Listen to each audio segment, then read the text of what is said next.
What's your F this, I quit story? I was a truck driver working a regional route that required me working nights. So basically, I would drive all through the night, deliver a load, sleep through the day, and take a load back to my original place the next night. The thing is, sleeping during the day at a warehouse where yard dogs, the guys that move trailers around a lot of the warehouse with little tractor deals, were constantly moving crap around, knocking into my truck, and oftentimes literally waking me up to move my truck. I was barely getting any sleep, and the only time I had to ever get a good night's rest was during the weekend. So, driving to my first delivery, I told my manager I'm taking an extra day off because I'm exhausted and I have to get a few days of sleep. I was literally getting maybe 3 to 4 hours of solid sleep a day, and energy drinks were worthless at this point. They gave me the go-ahead. I dropped my delivery, slept as best as I could at the warehouse, and picked up the load to take back with a message from my managers telling me to have a good weekend and rest up. When I was about an hour and a half away from my destination,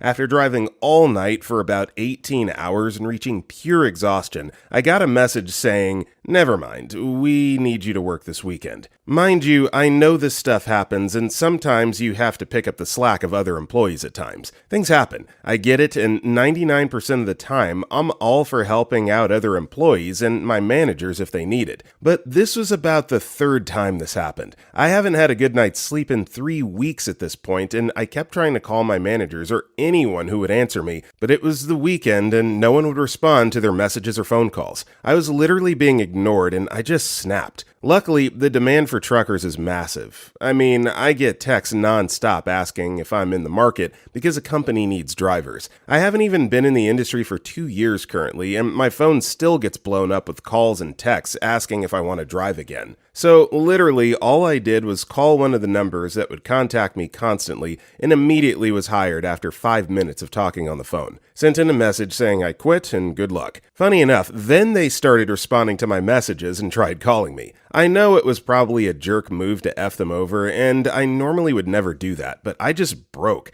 I could not take it anymore. Story 2. Manager claimed to have called me to change my schedule. My phone didn't show any missed calls from his number.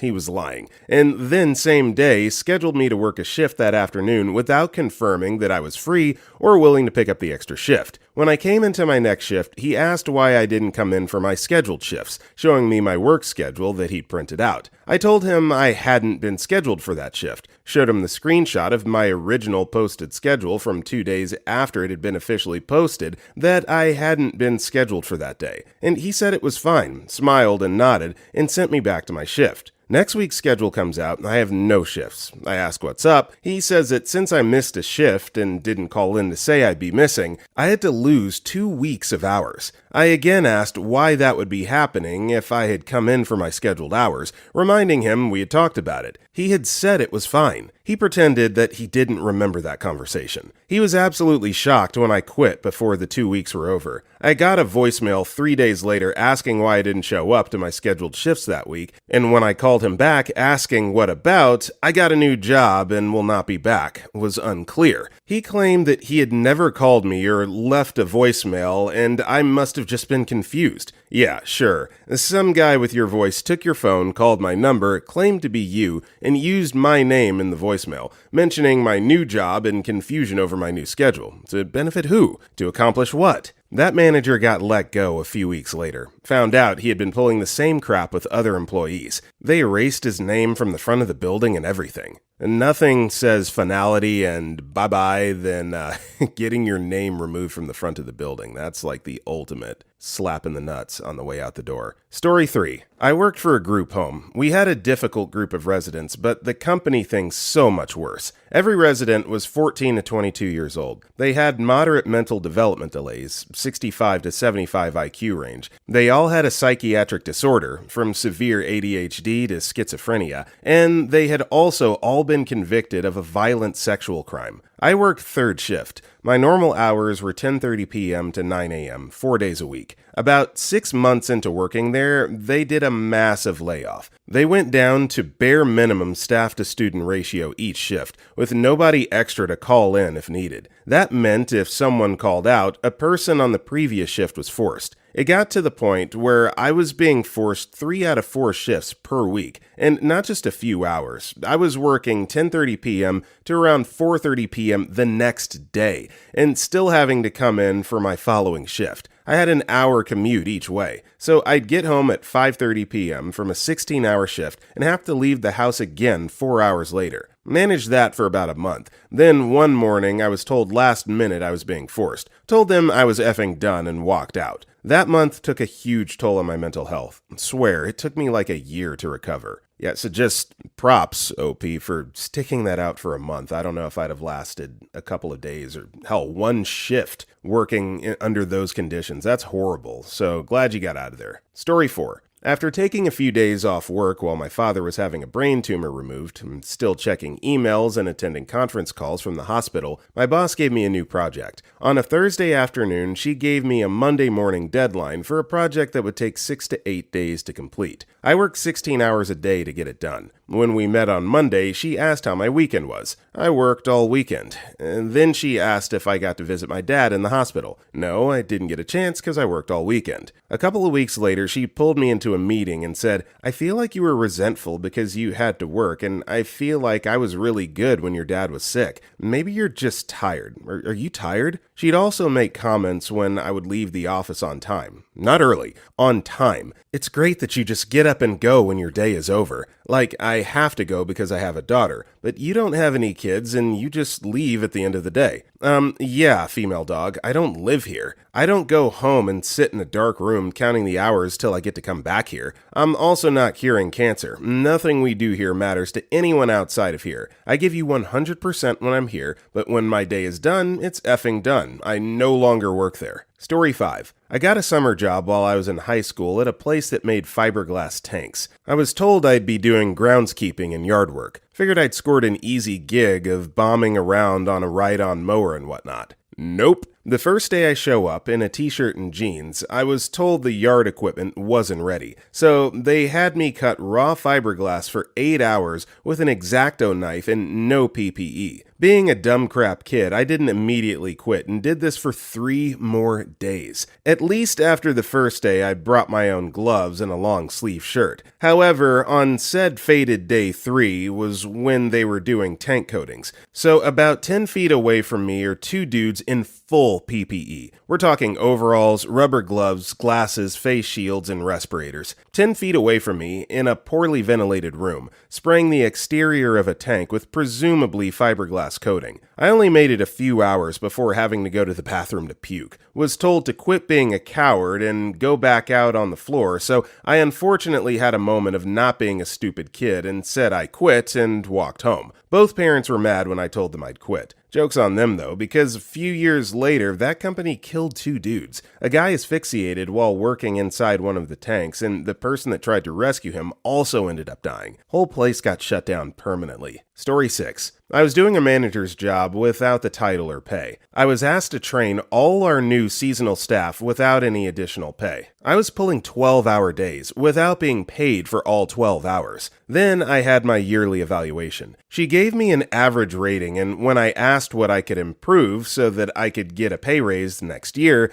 she said there was nothing I could do. Let slip that they would only be giving an exceed rating to 1 person per store. Performance didn't matter. The minimum wage also happened to be bumped this year. I was making more because I had been there for 5 years. But we were informed that those of us who had been there and were earning the new minimum wage would continue to just earn the same amount, meaning a person who had started a week prior was now making the same as someone who had been there for 10 years. Then, one day, my alarm didn't go off, so I missed my first day in 5 years. I panic called my assistant manager and told him, and got to work. We had just hired a new manager. She was touring the store with some higher-ups. She took that opportunity to chew me out in front of them. I apologized profusely for being late, but that wasn't good enough. She decided to scream at me for only telling my assistant manager and not telling her. I called the store, he picked up, he told me he would tell her. She decided she didn't like me, so she cut my hours in half. The only reason why I kept the job after all of that was because they were still giving me full-time hours and I knew I wouldn't get that anywhere else. Well, if they're just going to give me 20 hours a week, F it. So I handed in my 2 week to a manager I had worked with and loved. New manager took personal offense to this, too, and started talking crap to everyone who would listen. So instead of working out my last 2 weeks of shifts, I just stopped coming in. I was going back to school anyway. I didn't need their reference. I heard that a month later, there was a mass exodus. So glad I got out when I did. Edit. There was also a GM that took glee in bullying me. Last time I walked by the store, he was still there. I take petty pride in knowing that I make double what he does now. I know that's gross and petty, but he was an ass. Story 7. I worked at a well-known pizzeria in my city for a while when I was younger. Definitely put up with a fair amount of crap for the year and a half I worked there. Terrible managers, lazy coworkers for pretty much minimum wage. Well, a couple months before I was planning on leaving to go to school in a different city, they were having an issue with hiring and firing new people because they kept hiring anyone with a pulse, regardless of how many brain cells were between their ears. Back in January, I had requested the time for spring break off, as I was planning a surf trip out to California. I had the time approved in writing, and that was that. Fast forward to March. They hired and fired 3 people in the same week, so it became apparent staffing was an issue. The schedule came out for the week I had requested off, and was surprised to see myself on the schedule almost every day that week. I approached the store manager with the schedule and my written approval of time off request and was like, "What the F, dude?" He then proceeded to tear up my request in front of me and said, "We don't have enough people right now, so you're going to have to make some sacrifices. You're just going to have to deal with it." That week was about 3 weeks out, so I made a snap decision then and there and replied, "No, you're going to have to make sacrifices. I'm giving you my 2 weeks. I had this trip planned for months, and you can't even ask if it's okay to cancel my trip?" The last 2 weeks go the smoothest I've ever worked there. That manager trying everything to get me to stay, and I keep saying no while he decides to retaliate in small, irritating ways. I'd had enough and decided I'm not going in on my last day to close the shop. I'm starting my spring break a day early. About 10 minutes into the start of my shift, I get a call from said manager asking where I was, so I tell him, "Oh, I'm on I-10 heading west right now." "Well, when are you going to get here?" "Dude, if you haven't gotten it yet, I'm not coming in." He starts going off about how he's going to have to close and work extra since he opened the store that morning, etc. I said to him, "Sounds like you're gonna have to make some sacrifices and just deal with it. Remember that? I'll be in when I get back to pick up my last check in 2 weeks." And hung up. Definitely the most satisfying way I've ever quit. Story 8. Kinda long, sorry. I was a manager at a company where the executives were ineffective. I worked 60 hours a week most of the time and had to do all my director's duties because he didn't understand our systems. The work environment was also pretty hostile and passive-aggressive. People cried on the job daily in other departments, slightly less in mine. Managers and staff would snap at other departments the same way the executives did because of the stress. I tried to take care of my department and make sure they weren't being abused or taken advantage of. I had 3 days leave for a death in the family, but had to work every day from home and the funeral itself. It was especially vexing because it was to redo the same thing every day that my boss just forgot to complete and need done again the next day. I brought this to his attention, as well as all the other issues, and he said he would try to do better. Months went by, and it got worse. Finally, our team sat down with him and told him things needed to change. I told him that the environment was more hostile and aggressive than ever, and the team agreed. He told me that was my perception and we needed an attitude change, then left for a meeting, which I provided him the data for. I cleared out my desk and left, quit with HR. For me, the kicker was that he kept assigning me tasks and insisted that I was still working there for days. Never been more relieved to quit in my life. Story 9. My first job at a pizza delivery place. I was almost 18 and I overheard my manager, in his 40s, and a few delivery drivers talking about throwing me a birthday party and spiking my drink so they could do things for me. They had no idea I was around the corner listening. Maybe they were joking, maybe they weren't. I didn't care. I quit right then and there. Update. Wow, people seem really interested in my pizza place experience. I thought I'd share some other crazy stuff that happened prior to quit day, all of which should have made me quit a long time ago, but again, a combo of fear and just plain really uncomfortable with confrontation / causing problems. Two lesbian coworkers that were dating each other that would pinch me a lot and tell me how perfect I was for the two of them because one liked straight girls and one liked underage girls. My manager would straight up tell me to show him my tits. I declined. He would get mad if any of the male pizza delivery drivers talked to me for too long. I was called Barbie around the pizza place. One time, I said bite me sarcastically, and my manager bit me. I almost quit from that, but I did get a slap in that I did not get in trouble for, other than my manager saying if I hit him again, he would hit me back. Scared of not having a job, scared of manager finding me at my house, that he had my address, etc.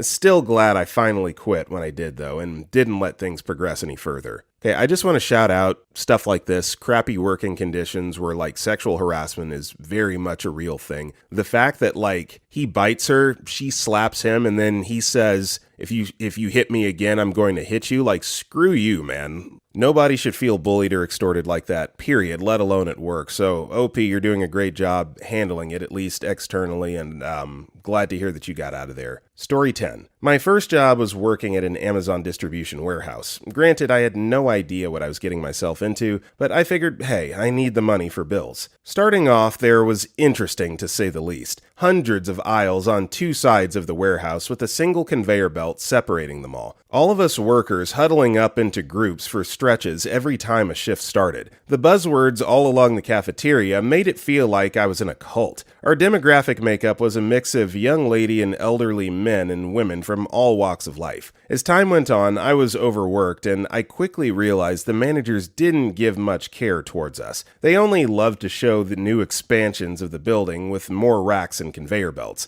They tried little things like rewards and catering from Chipotle and Boston Market, but the workers who've been there since the building opened noted various complaints about working conditions, working in 90-plus degree temperatures with no ceiling fans, spillages, overflowing aisles, shifting 20-plus pound boxes, scanners not working, etc. My final straw was when I was assigned to shift 24,000 plus packages on the new conveyor belts with a woman who was pregnant during Prime Week. The belts overflowed that night. I realized if this was the type of thing I was going to do, then I didn't want to do it anymore. By that point, I lost more than 20 pounds. I weighed 175 when I started, and when I quit, I was 151 pounds. I quit after 5 months with no regrets. Story 11. I'm a nurse, and I was working in a nursing home 2 years ago. I needed a liver transplant from medication used to help treat my arthritis. I was still healthy-ish and able to work at the time. One of the downsides to my liver decompensating is the inability to control my blood sugar, which would drop down into the 50s. Low blood sugar can be dangerous, makes it very difficult to focus, and makes it seem like you're drunk and high at the same time, at least for me. During one shift, my sugar dropped twice. The first time, I ate some protein and took a break to get it back up before I started passing meds/narcotics. The second time, it was in the low 50s. I asked for someone to come take over for me so my husband could pick me up and take me to the hospital. After an hour, they came and told me that there was nobody available, and then I would have to stay to the end of my shift, despite the fact that there were 4 RNs sitting on their asses in their office. I called my husband, crying because I felt so bad and so frustrated. He freaked out and drove to my work while on the phone with the State Board of Nursing and County Health Department. He came in, packed my things, helped me walk to the supervisor's office, and went ballistic. I've never seen my husband angry. We've never fought, so seeing this was kind of scary for me. After lots of swearing, while still on the phone with the County Health Department so they could hear the exact conversation, he told them I quit, and we left. Edit. A word. I have the most insanely incredible husband. I always say I had to move 1,400 miles to find my best friend and soulmate. Story 12. Office job with a certain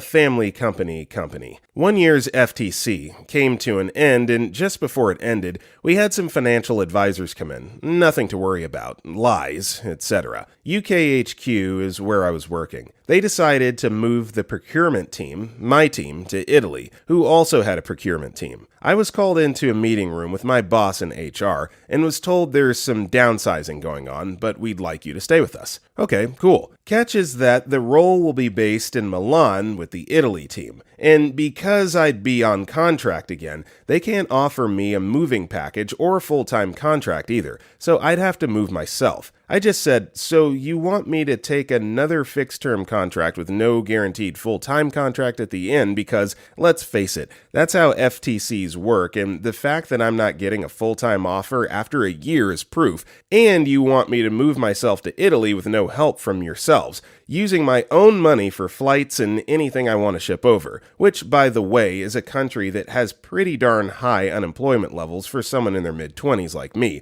So if this all goes tits up, I'm left in a new country with no help from the company that brought me here. Oh, and presumably no raise either? Well, we've had to reduce your pay to fall in line with what the analysts out there are making. Otherwise, it wouldn't be fair on them. Okay, I'm gonna say no thanks and thank you for the opportunity. Story 13. Not necessarily on the spot quit, but it's still a good story. You might recognize it from subreddit Malicious Compliance. I'm a Canadian backpacker that's been traveling Australia. For the past 3 months, I've been working for a prawn company. At the farm, I was very mistreated and lied to on multiple occasions, so I wasn't too fond of the management in the first place. Management has known that today is my last day for a few weeks, but I don't think my manager remembered. For anonymity purposes, let's call my main manager Alan. His first real name starts with an A. I don't know what else to call him. Anyways, my job on the farm is to mix probiotics into the feed using small cement mixers. I work with another backpacker as well. Let's call him Jake. The mixers are in a large shed that has a concrete floor and an open wall to the rest of the farm. This part is key because little food particles can fly out of the shed onto the dirt outside. This happens quite often as it's hard to put all the feed back in the bags without spilling. Around 5 hours into our shift, Alan drives up to the shed and tells us to clean up inside the shed because the two bosses and investors are coming around to see the processes of the farm. So Jake and I sweep up all the dropped food and tidy everything else up, then continue mixing. An hour after we cleaned, Alan comes around and starts yelling at us about how there's prawn food all over the dirt, right outside the shed, and that we need to use a broom to sweep it up before all the bigwigs come and see it. He also told us that we're useless workers and that we're lucky to have our jobs. Jake and I didn't really care because it's my last day. I can handle it. Alan leaves us and we start to clean up. We start sweeping up the dirt/prawn food, and then we realize how silly sweeping prawn food off the dirt looks. Jake gets a fantastic idea to leave it for now, and start doing it when Alan's bosses come around. I love the idea because there's no way Alan would get mad at me in front of his bosses. Eventually, Jake spots the boss's trucks driving up to the shed. It's game time. We get the brooms in a bucket and we start sweeping. All the managers, including Alan, hop out of their trucks and walk over to us. We're in total view of them, and I can see some of them look confused. One of the higher-ups starts asking us questions about the probiotic process, and I can tell he's trying to avoid the, "Why the F are you guys sweeping dirt? That's on a dirt road." Eventually, after a few questions, he says exactly that. Jake and I look over at each other, then I look back at the boss and say, "I have no idea, we're just doing what Alan told us to." The big boss looks over at Alan confused. The face that Alan made was priceless. I could tell he was steaming mad that we threw him under the bus, but at the same time he had to hold back because he didn't want to look bad. He ends up choking on his words a bit before he can say anything. The big boss says, "Never mind actually, I don't want to now." I knew that when the bosses were gone, I was going to get a ton of crap. After they left, I packed my bag and went home. I'll never see them again in my life, and that is how I quit my job today. Story 14. I was working as an ice cream vendor at an amusement park. It was the kind of ice cream that comes in tiny little flash frozen pellets. So I was selling my tiny overpriced cups of frozen ice cream balls, and has a line of half dozen people, when a manager came over and said he saw someone walk by with a cup that hadn't been leveled off. I acknowledge his comment and then continue preparing the ice cream cup for the next customer. After filling the cup, I use the scoop to scrape across the top of the cup and level off the excess pellets, because God forbid, people almost get their money's worth. The manager said I didn't level it off well enough and snatched it from my hand, dumped it back in the bin, and made me do it again while standing over me. The customer and I were both now silent and uncomfortable. So I filled the cup and leveled it off again the same way because that's the only way to do it. This time, he apparently approved and said, "That's how you should have been doing it the whole time. It isn't hard." Then he stormed away. Well, the previous day, I had worked my entire shift without a break because the manager forgot to send relief to cover my stall while I took lunch, so I was already annoyed at the company. But being yelled at and belittled in front of customers was over the line in my book. So I hand the customer back his money and then similarly handed out free ice cream to the other people in line. Then I simply left. I didn't lock the ice cream freezer or empty/power down the register. I didn't let anyone know I was leaving. I didn't stop to turn in my name tag or polo shirt. I just effing left, and I've never regretted that for a second. Story 15. Personal story. As part of a college course, I had to get some work placement hours at places related to the field of study. Because it was hard to find available places,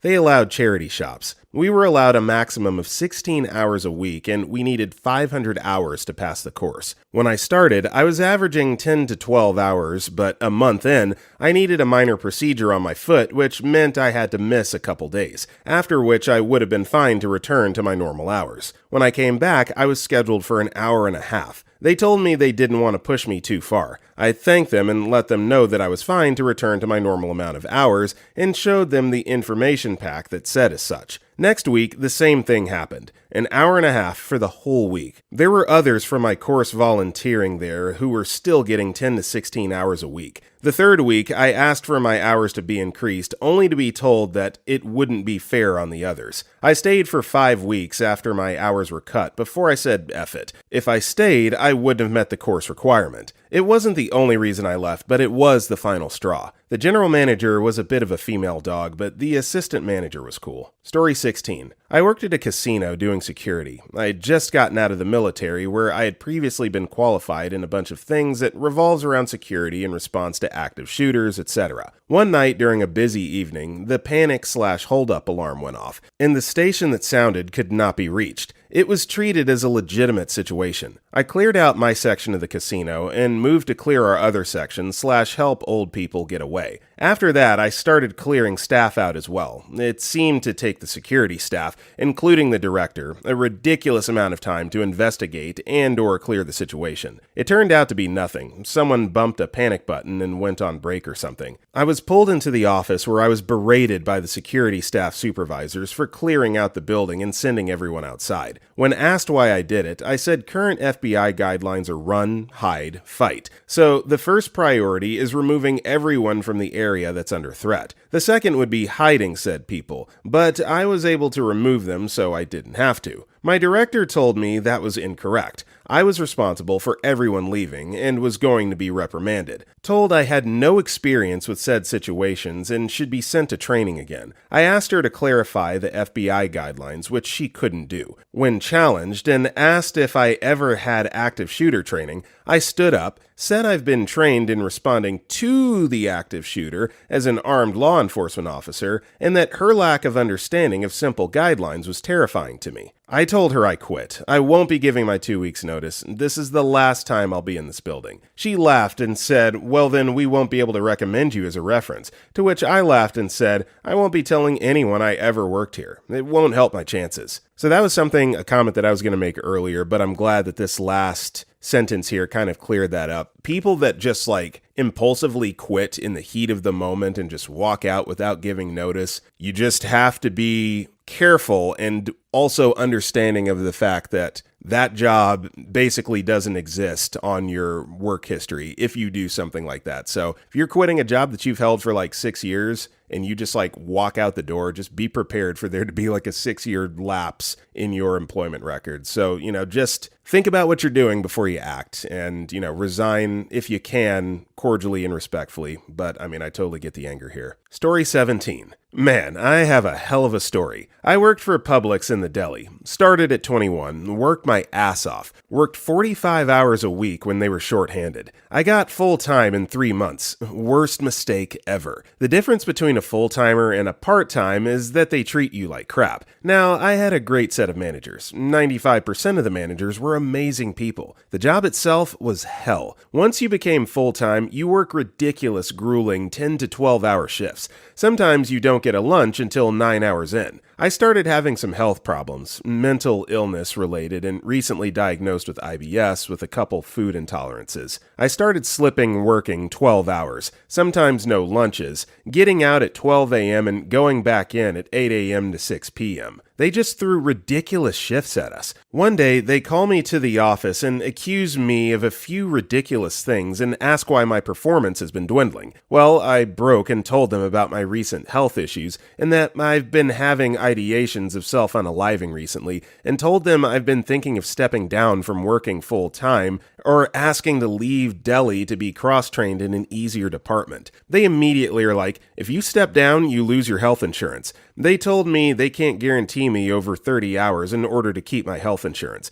which is BS because the minimum you get a week is 32 plus, because it's so short-staffed. I told them I needed to be out of the deli. They said they would get me in bakery just for a different place. A month later, more 10-plus hour shifts. A week straight of getting out at 1 a.m. every night. I asked when I would be switched over. They kept saying, oh, next week. The final straw was like the end of that insane 1 a.m. shift because I had to be back at 9 a.m. to 7 p.m. the next day. I walked out the next day in the middle of a shift after spending 20 minutes in the freezer crying because my manager basically told me to get my crap together. Yeah, would never go back. Story 18. I worked as a server at a fancy theater. We were all students, but were expected to be professional servers even though they hired everybody without experience because there was such high turnover rate. So New Year's Eve comes by. Nobody wants to work, and my best friend, female, volunteers to work that night. The night is a huge crap show. The manager already had some existing anger issues because of a misunderstanding. He thought my friend was trying to steal money. What could have been talked about easily escalated to him pushing her against a wall so hard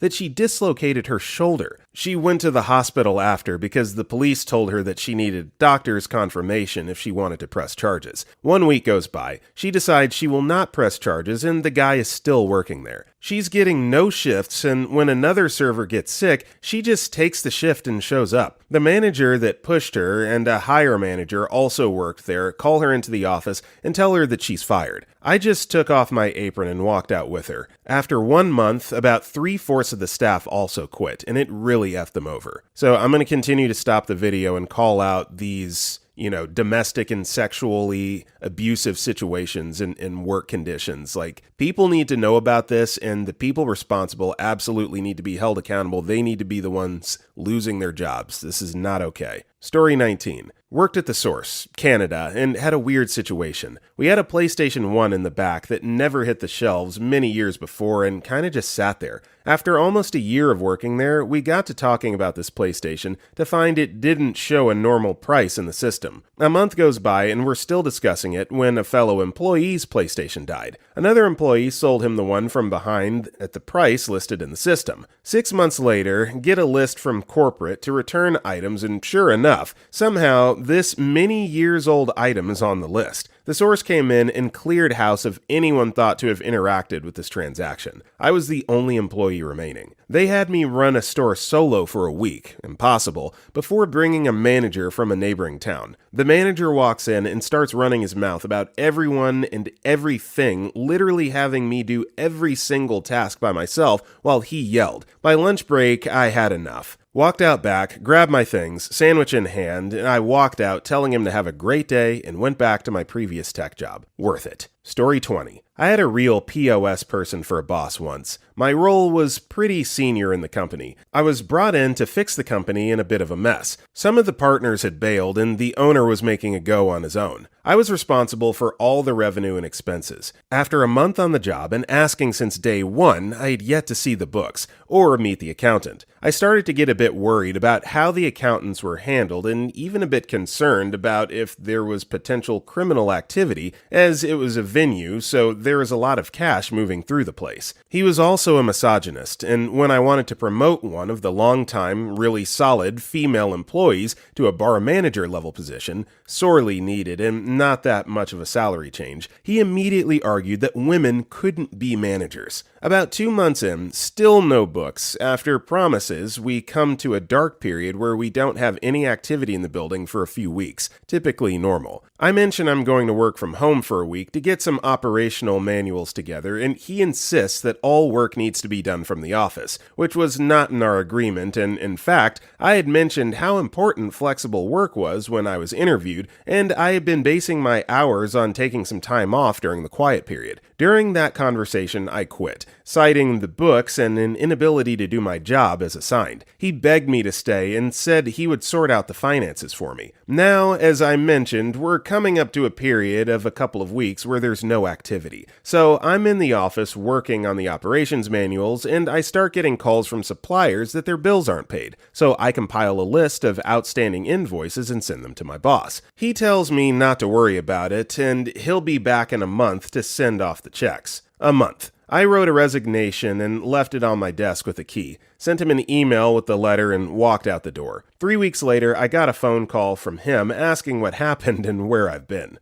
So did you just not read the note, or did you think that they were bluffing? How do you process someone leaving a note, leaving a key, basically saying that they're quitting as, oh, they're just taking a break? I don't understand people sometimes. Story 21. I used to be a server at a restaurant that was a quarter-mile down the road from a large concert venue in northern Michigan. Concert nights were always effing crazy, but paid well, so it was all good. I was assigned patio, which had 13 tables split between 2 servers. The issue is, my other server didn't show up, so I had the entire patio to myself for ZZ Top night. On top of this, I had a 21 top come in and take up half of my section. They weren't attending the concert, and I told them that due to it being super busy and them being a large group, food would be at least an hour. They were fine with this. I'm with them every 3 to 5 minutes filling drinks and bringing booze/wine. It took about an hour 30 for them to get their food, and everyone was in good spirits the entire time. They ended up staying for 4 hours and raking up a 4-digit bill. Thank you, booze, for that. And everything was fine until I bring that out. It was like a switch flipped. They started yelling and complaining that I was horrible, and all went inside to speak to my manager, who, mind you, had not helped out a bit during the entire ordeal. She comped everything but alcohol, removed the 20% auto gratuity, and the table ended up leaving me $12. My manager then pulled me aside and gave me a warning, telling me she didn't think I could handle being a server. Yeah, I was pretty well effing done. If you're reading this, Barb, F you. You were the worst boss I've ever had. Story 22. Worked 45 days straight, 12 to 16-hour days as a salaried exempt employee as an executive chef in a very high-end and huge catering company. Lots of mega high-end events during the dot-com boom. MTV, Playboy, Mideast Royals, pro athletes, tech pioneers, etc. Not that glamorous. You're there hours before the party, in the kitchen/tents during it, and cleaning and packing up for hours after. Day 46 rolls around and I'm losing my effing mind. 24 years old and getting out of bed like an 80-year-old. I call the owner and say he's going to have to take the shift for a couple days, also a pro chef, because my wife's grandpa just died and we have to be with the family. Go back to bed, sleep till 3 p.m. Wake up, crack a beer, and hop in the shower. Flurry of missed calls. Owner calls me. He's at an event, and guess who he ran into? My wife's uncle, who helped me get the job. Told my boss Grandpa died 10 years ago. Boss, so you coming in or what? Me.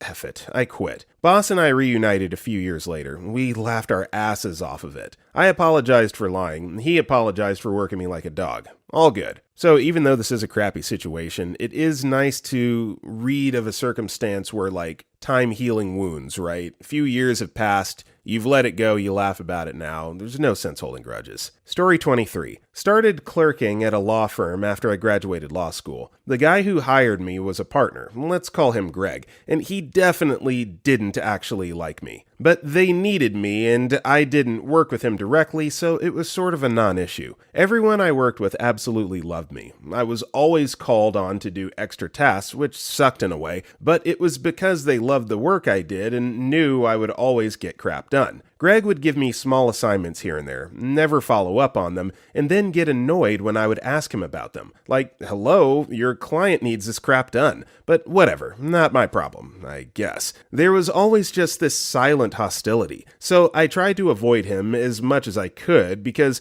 of course, it still makes for an uncomfy work environment. I was hired because of this one particularly large case. We had 4 different attorneys all working on it exclusively. It was so much. And I honestly knew the most about it because all the attorneys were working on different parts, but would all turn to me to help them. The case was stayed in late November because of some complications, and Greg saw this as a great opportunity to get rid of me. Note that Greg wasn't even working on the case. He just didn't want me there? I don't know. So he comes up to me privately and tells me I have 2 weeks to wrap my crap up. I'm kinda shocked, but he's a partner, so I guess I do what he says. Eventually, I start talking to the attorneys on my case about what they need to know for when I leave, and all of them are like, "What the F are you talking about?" Lo and behold, Greg hadn't told anyone else about trying to fire me. Nah, he did that crap secretly, and was likely gonna say some crap about how unreliable I was when I just stopped showing up for work in 2 weeks. Well, the firm kind of imploded. Everyone, including other partners, were pissed at Greg, all begging me to stay. And for a few days, I considered it, but I kept thinking about how if I stay, I'm actively working to put money in the pockets of a guy who not only tried to fire me, but did it this underhanded way that was going to ruin my reputation, not only with this firm, but with others in the area if it got around that I just stopped showing up to work one day. Nah, F that. Told them I'm leaving the day before Thanksgiving. All the attorneys took me out for lunch that day. We got day drunk together, I got the rest of the day off, and tons of promises for glowing recommendations. F you, Greg. Story 24. First job out of the active duty military, I just up and quit without a set job in place of it. I will be the first to say that I definitely made the mistake of overloading myself between reserve duty, master degree classes at night, and working full time. But I also felt like the company told me a lot of misleading info just to get me to take the job because they were having a hard time filling it due to poor pay, bad hours, and a god-awful culture. When I interviewed with the company that I took a job with right after I left the military, they definitely pulled a bunch of BS switcheroos in terms of what I would be doing, the hours I worked, and benefits. It was a salary job, but I made it clear that to the GM and HR the obligations I had going to school at night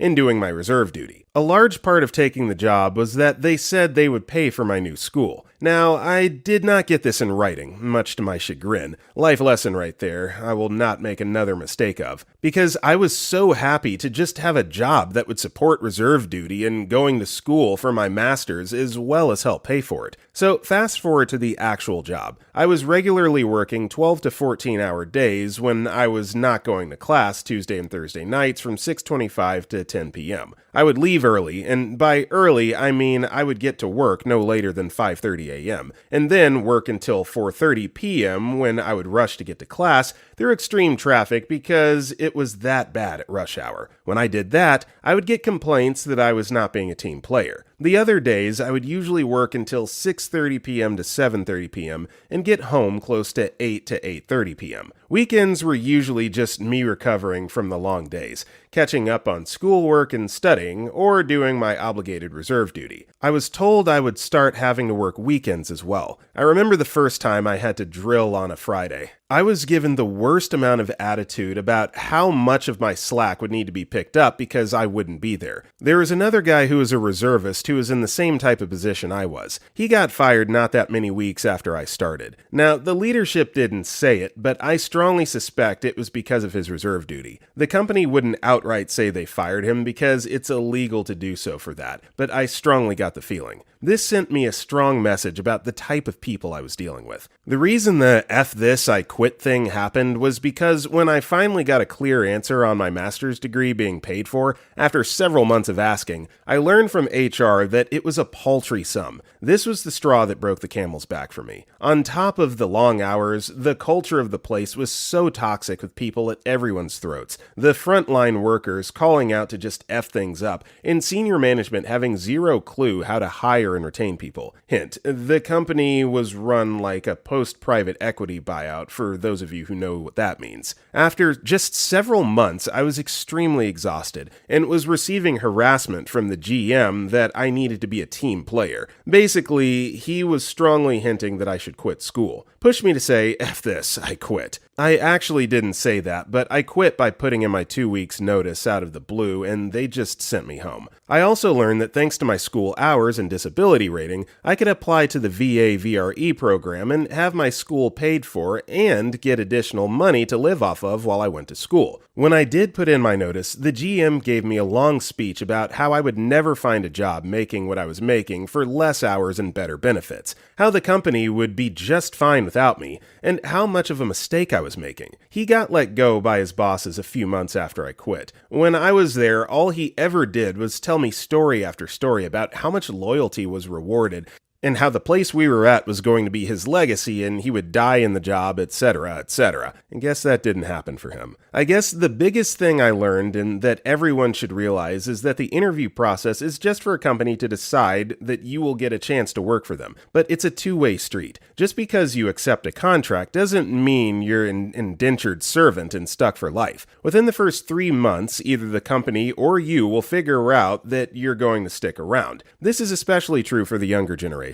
Every time a company sends out its senior members to go on and on about loyalty and sticking around and how to grow within the ranks, just remember it's a pretty quick effing LinkedIn search or Google search to figure out all these senior leaders have jumped around a ton. So if you want people to be loyal, then pay them an effing fair wage and treat them well. And don't act all shocked that people leave at the first chance they get, because from the top down, the company has created a culture that treats people like garbage. I know we like to say people quit their managers, but sometimes they quit because the whole system is one giant FU to human decency and mental well-being. Story 25. I've shared this before, but it's a great story about some coworkers that had enough of the crappy owner of the restaurant we worked at. It was a Japanese restaurant that had a really high turnaround rate. Like, they literally had help wanted sign taped to the entrance at all times because people quit all the time. The main reason why was because one of the owners was a huge female dog who loved to yell at people. I saw so many people come and go. Most usually lasted only a few days.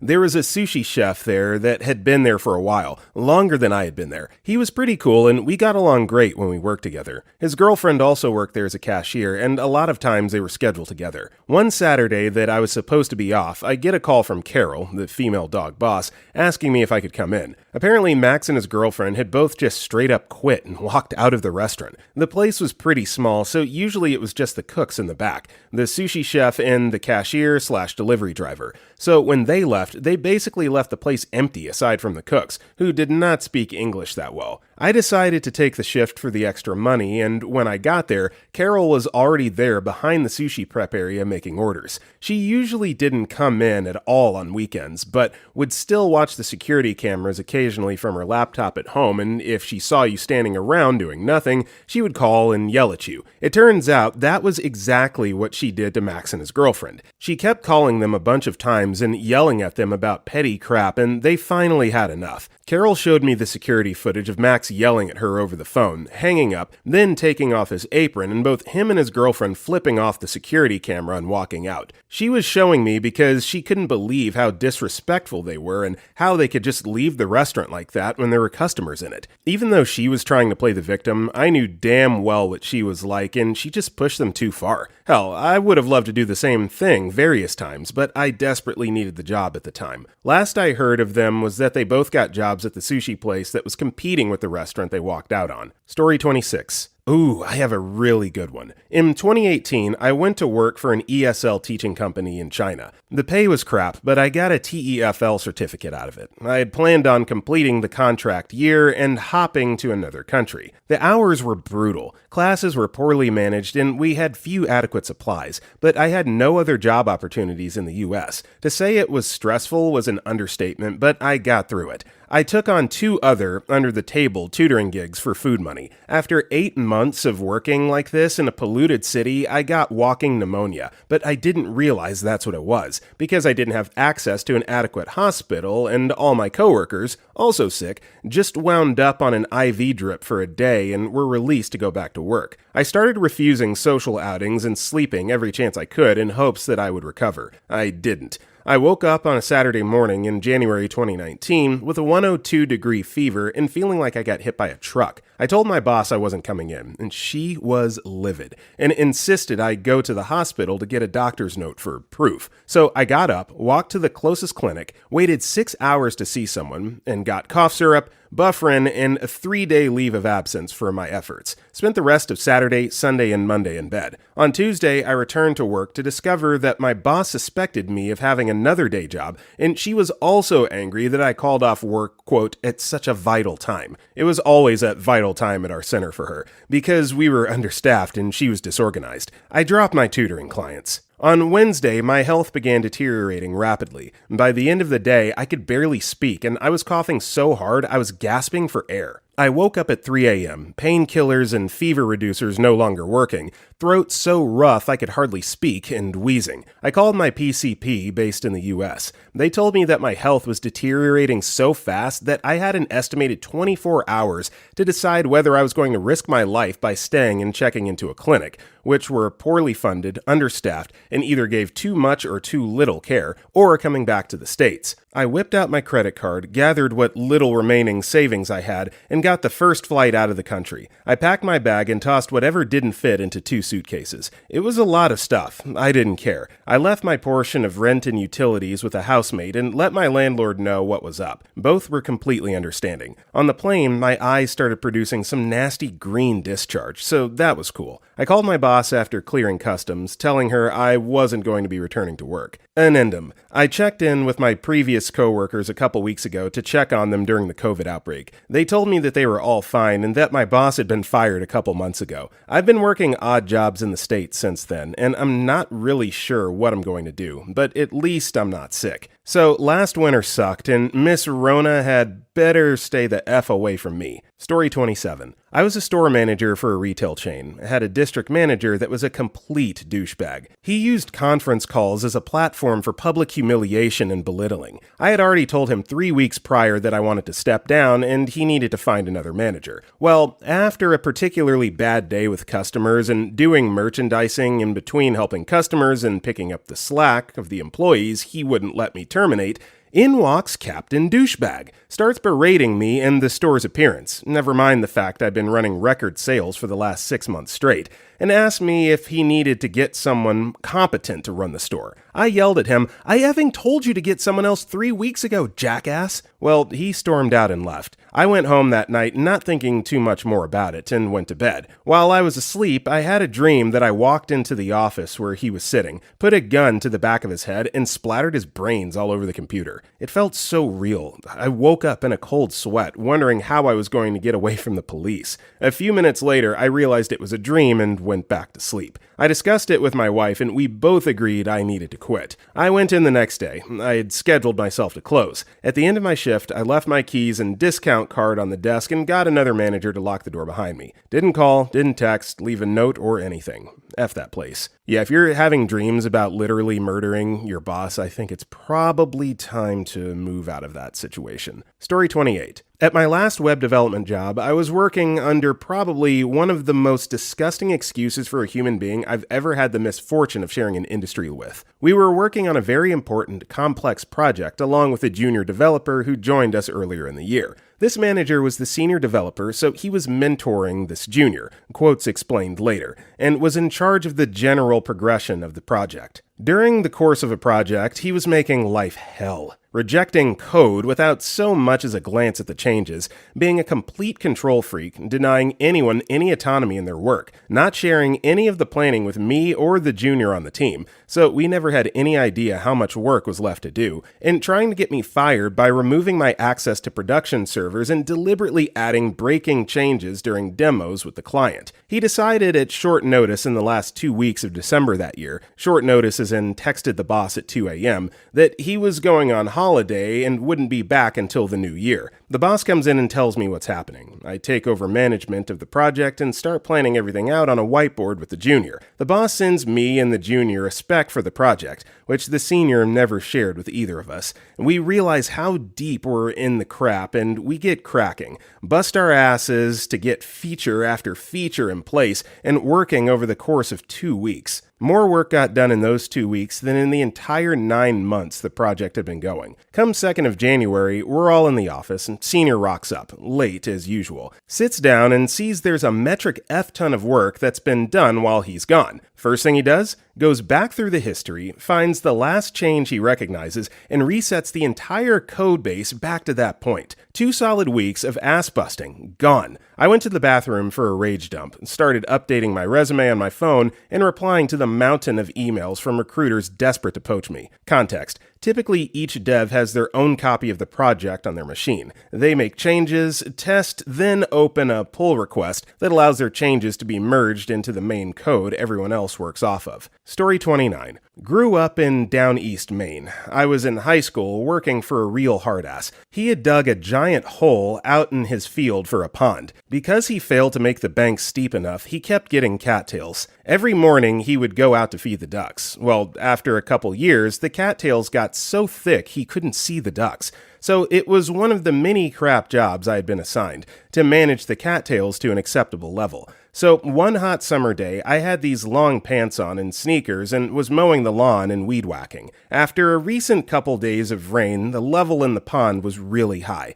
I reached out with the weed whacker as far as I could, but only managed to get a couple of the cattails. After everything was done, I went back to the shop and said, "All done, what's next?" He said, "You're not done, I can still see the cattails." My sneakers and pants were soaked. I told him, "Nah, I can't reach them, I'm not getting them today." He said, "You can either finish what you were doing or go home." I said, "Eff it, I'll go home." Never went back to work for him. Looking back, he's taught me many valuable things in life. I've been back to drink beers and talk with the old man, and he's coming to my wedding in October. That's my story. Story 30. I worked at a Dairy Queen in high school. We were constantly understaffed. There were only ever 4 employees there. We were all teenagers, and the shift lead was the one in charge. There was me working in the front, 1 person working in drive-thru, 1 person making the food, and 1 person doing chores in the back. Trash, dishes, refilling freezers, etc. The register hadn't been replaced since the 1970s.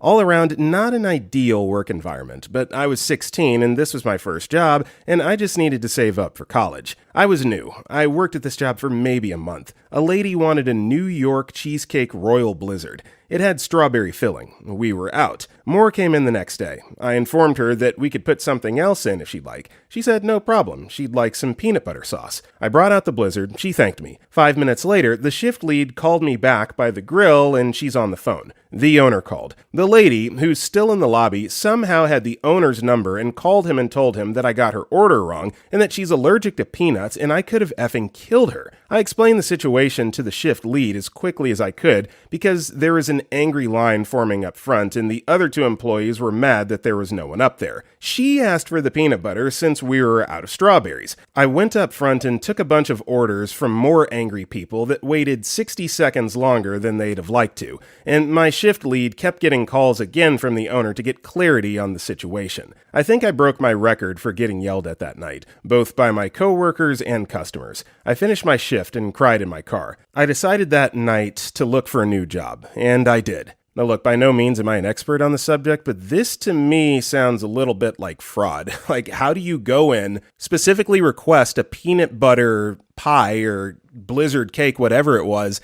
and then call back conveniently 15 minutes later? I'm like, oh my gosh, I'm deathly allergic to peanuts. I could have died. Yeah, sounds like a setup. OP, you did nothing wrong. Keep your head up. You're amazing. Story 31. I used to help an elderly couple. Grandpa was frail of health, and I do general nursing, bathing, feeding, and just keeping him company for the most part. Their daughter would come in and scream at the top of her lungs at them for the pettiest stuff. I was no maid. I'd help cleaning the kitchen in Grandpa's room, but it was not my obligation at all. Also, not part of the service my agency was offering. Anyway, one day, Karen, false name, comes in about a mess I had to clean. It was a bunch of bottles of wine she had that she dropped from a cabinet near her room while drunk. I wasn't even in the house, but Grandma told me what happened. She's, as usual, screaming, and I just couldn't take it. I felt really bad for Grandpa and Grandma, as we did grow into each other, but I refused to work with someone who can't treat me as a human being, so I left. I told the agency what happened and told them not to blacklist them, as the Grandpa does need help, but rather advise whoever might go that Karen is a massive C word. Story 32. This was years ago, but I saw an ad on Craigslist asking for a restaurant manager, an assistant manager,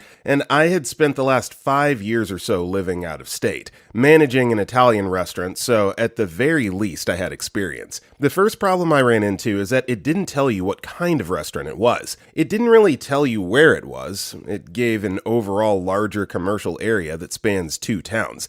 I just kind of emailed and said, hey, I have experience and I'm interested. Weeks go by and I forget about it. I get a random email back after about 6 weeks asking if I was still interested. I went in for the interview and everything went well. They offered me the job and I said yes. Then, after I'm hired, they call me and say, hey, we don't want you to train here because you're going to be their boss and we don't want them to see your training. I thought that was weird, almost sounded scared of their own employees. So then they tell me that I'll be training in another state, roughly 50 minutes away. I had already put in notice with the other job and I was trying to see the good, so I agreed. So then, my first day of work, they take me aside and say, we're not going to make you the assistant manager right away. We're going to just give you the title of manager. So you're above a lead and you don't answer to anyone, but you're not the assistant manager. We want to ease the employees into this. There was that phrase again. Once again, they were trying to somehow take the long way into getting the employees to accept me, and I honestly didn't know what was going on. So I complete my 6 weeks of training and I'm ready to start at the original location. My first day of work, I show up and literally they told nobody I was coming. They didn't introduce me to anyone. People didn't even know they had hired a manager. All of a sudden, I just showed up one day with a name tag that said manager. I then learned that the district manager and my store manager are best friends, and furthermore, the district manager is married to her sister. I then learned that one of the longest term managers there and her son work there, and he's a manager as well. I then learned that 2 of the employees are cousins with those managers, so it seems everyone knew everyone, or rather everyone was seemingly related. They then proceeded to always schedule me with another manager, so I was never in charge since the other manager came in first and was the official closing manager, or I'd work during the day when the district GM was there ruining things. Things are pretty rough at first. The employees hired were pretty rough around the edges, most of them coming from one of the hardest parts of town,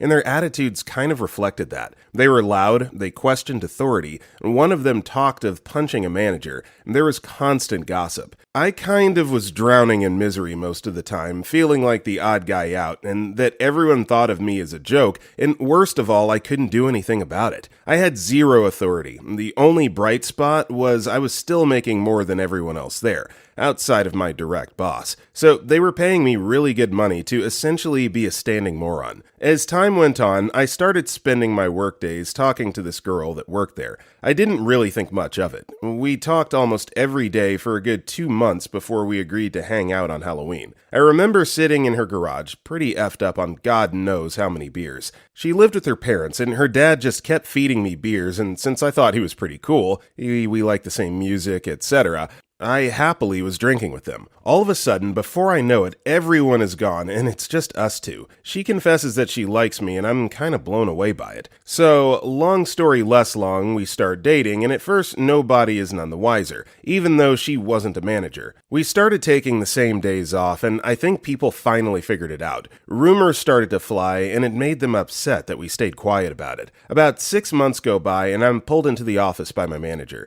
She says the employees are uncomfortable about me dating this girl and that from now on we can't work any shifts together. I lose it, saying that the district manager and her are literally family. 2 of the managers are mother and son and live in the same house together. 2 regular employees are cousins with those 2 managers. And yet literally every one of those people can work together, and I asked her what the difference was. She stuttered and stammered and said she didn't know. She said she would contact the district GM with my concerns, and I said, how long will it take to get back to me? Again, she didn't know. She left, and about an hour later, I pulled some food out of the oven, set my apron and key down in the office, and left. Story 33. I was hired to administrate a jail in a rural area. I ended up being fed a steady system of the local somebody's semi-literate, inbred relatives who needed jobs for employers. They'd last maybe a month or 2 before quitting, getting fired for being lazy, or performing illegal activities, or just flat out stop showing up to work with zero notice. I was routinely asked and ordered to perform actions which were illegal, unethical, or unsafe. I refused all these orders to an increasingly hostile sheriff and board of commissioners. Anyways, my contract specified a certain rate per hour and several benefits. None of these contractual obligations were being met, to include my pay rate,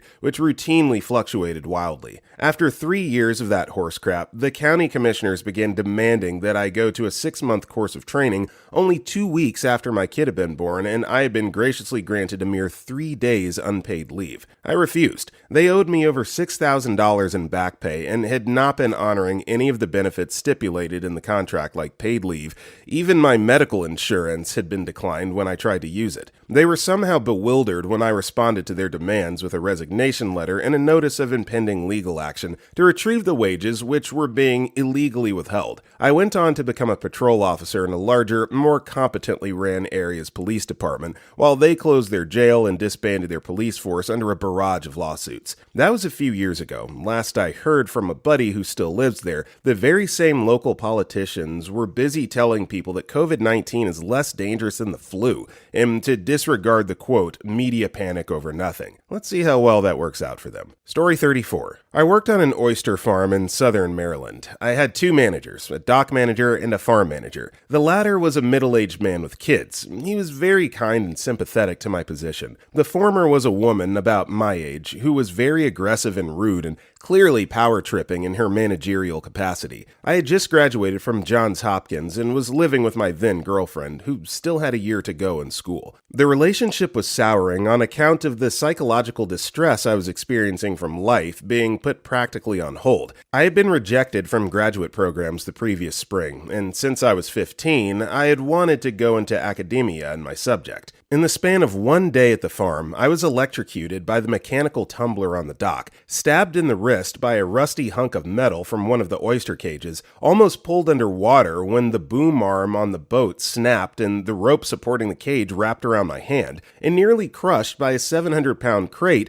when the line went slack after the boom motor died. The crate landed on my foot, but I was wearing steel-toed boots which are now dented. I put in my 2 weeks because I have some amount of dignity, and weathered the verbal abuse from the dock manager. The farm manager was very understanding. After quitting, I broke up with my girlfriend on account of her gaslighting me, then moved back in with my parents. Directly after doing so, I got a job as an environmental educator, which was absolutely the best thing that could have happened to me at that point. And I also made the decision to reapply to grad programs. I got into Oxford, which is where I'm studying now. Story 35. Working Roy Rogers in my senior year, a bazillion years ago, I would come straight from school and work 3:30 to close, which was typically 11 or 12 every day, and Saturday I had to come in early to unload the truck. I worked solo in the back. My job was chopping all the fixins for the fixin' bar, make biscuits from scratch, eggs, flour, buttermilk, grease the pans, make the chicken, double bread and double fry,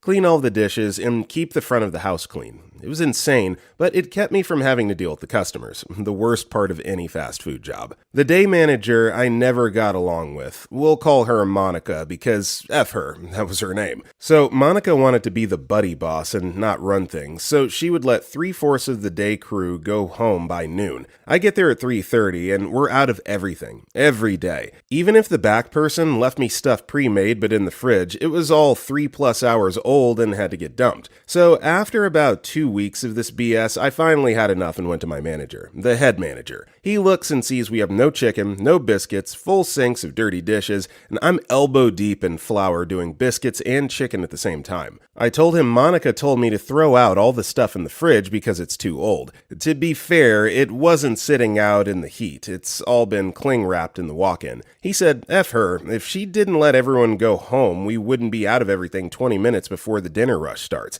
Just cook the biscuits from the fridge. Monica comes back with a new hire and is taking him downstairs to watch the slideshow, and she sees me putting the old biscuits in the ovens. What are you doing? I told you to make new. Mike said to use what we had because you let everyone go. She storms off and does the training. About 45 minutes later, she comes back up, and I'm still busting my ass, and she grabs me by my arm and says, "Don't ever go over my head again, and don't disrespect me in front of new hires." I looked at her and said, "Do you need my 2 weeks notice in writing, or is verbal enough?" Her dick holster hit the floor, and she walked off. Mike came back and said, "You serious?" "Yeah, Mike, I told you last week I was going to quit because of my finals and all the reports I need to do at the end of the year." He said, "That's right, I forgot. Can you put it in writing, though?" "Yeah, sure, no problem." That female dog called me every day for 2 weeks, trying to get me to change my mind. The real kicker is she got moved to Saturdays, and I quit on a Friday, so after 2 weeks, she called me Saturday morning asking when I was coming in. I laughed, hung up, and rolled over. Story 36. Recently working as a cashier at a supermarket.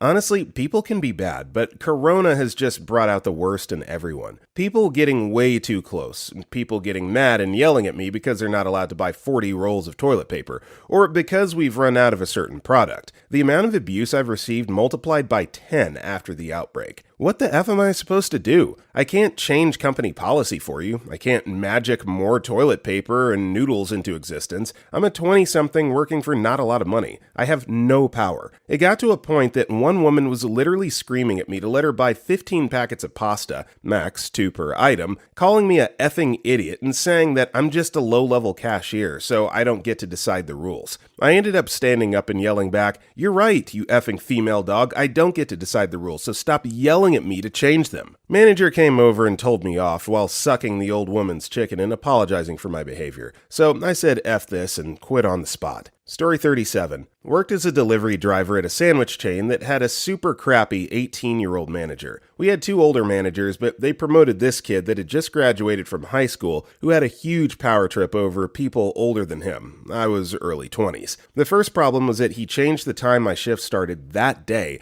and I was due in an hour earlier than the schedule had said on the previous night when I left. I think I'm supposed to be in at 5, but it was 4 now, so he calls me at 4:03 to ask where I am. I tell him I'll be in at 5, like scheduled, to which he said I'm due in at 4. Well, I lived a half a mile away, so it's not a huge deal, and I walk in at 4:11, and he has a written warning waiting for me for being over 10 minutes late. He had obviously already planned this because it was completely filled out by the time I walked in. It's a summer job, so I sign it. Whatever. Next shift that he leads, we're getting slammed, and I'm out on deliveries constantly, just running in to grab another and leave. The managers were in charge of slicing the meat, but the drivers were supposed to do dishes, and the slicer is dirty, so he tells me to wash the slicer as I'm running out orders. I tell him I will when there aren't orders to take. I end up taking like 10 in a row while he and the other 2 teen F-faces chat in the back, and he gets on to me that he has all the meat to slice, but he can't. I tell him he should wash it since I'm effing busy. I tell myself that if the slicer is not clean by the time I get back that I would put in my notice. It wasn't cleaned, and I put in my notice to him, and he looked so happy. The next day was the best day of work I've ever had, though. This kid thought he knew it all and would save some money on a Sunday morning shift. Other managers set out how much bread needs to be made for the following shift. He only made half of the recommendation and would save the other half for later. Well, we got slammed harder than I've ever seen in the shop. Lines out the door, and we run out of bread and won't have more for at least an hour as he's proofing the crap he was supposed to make hours before. Then he jumps on the register to tell people we can only serve this food in a lettuce wrap. People are pissed. The best part? We were scheduled to be audited by corporate that month, but wouldn't know when.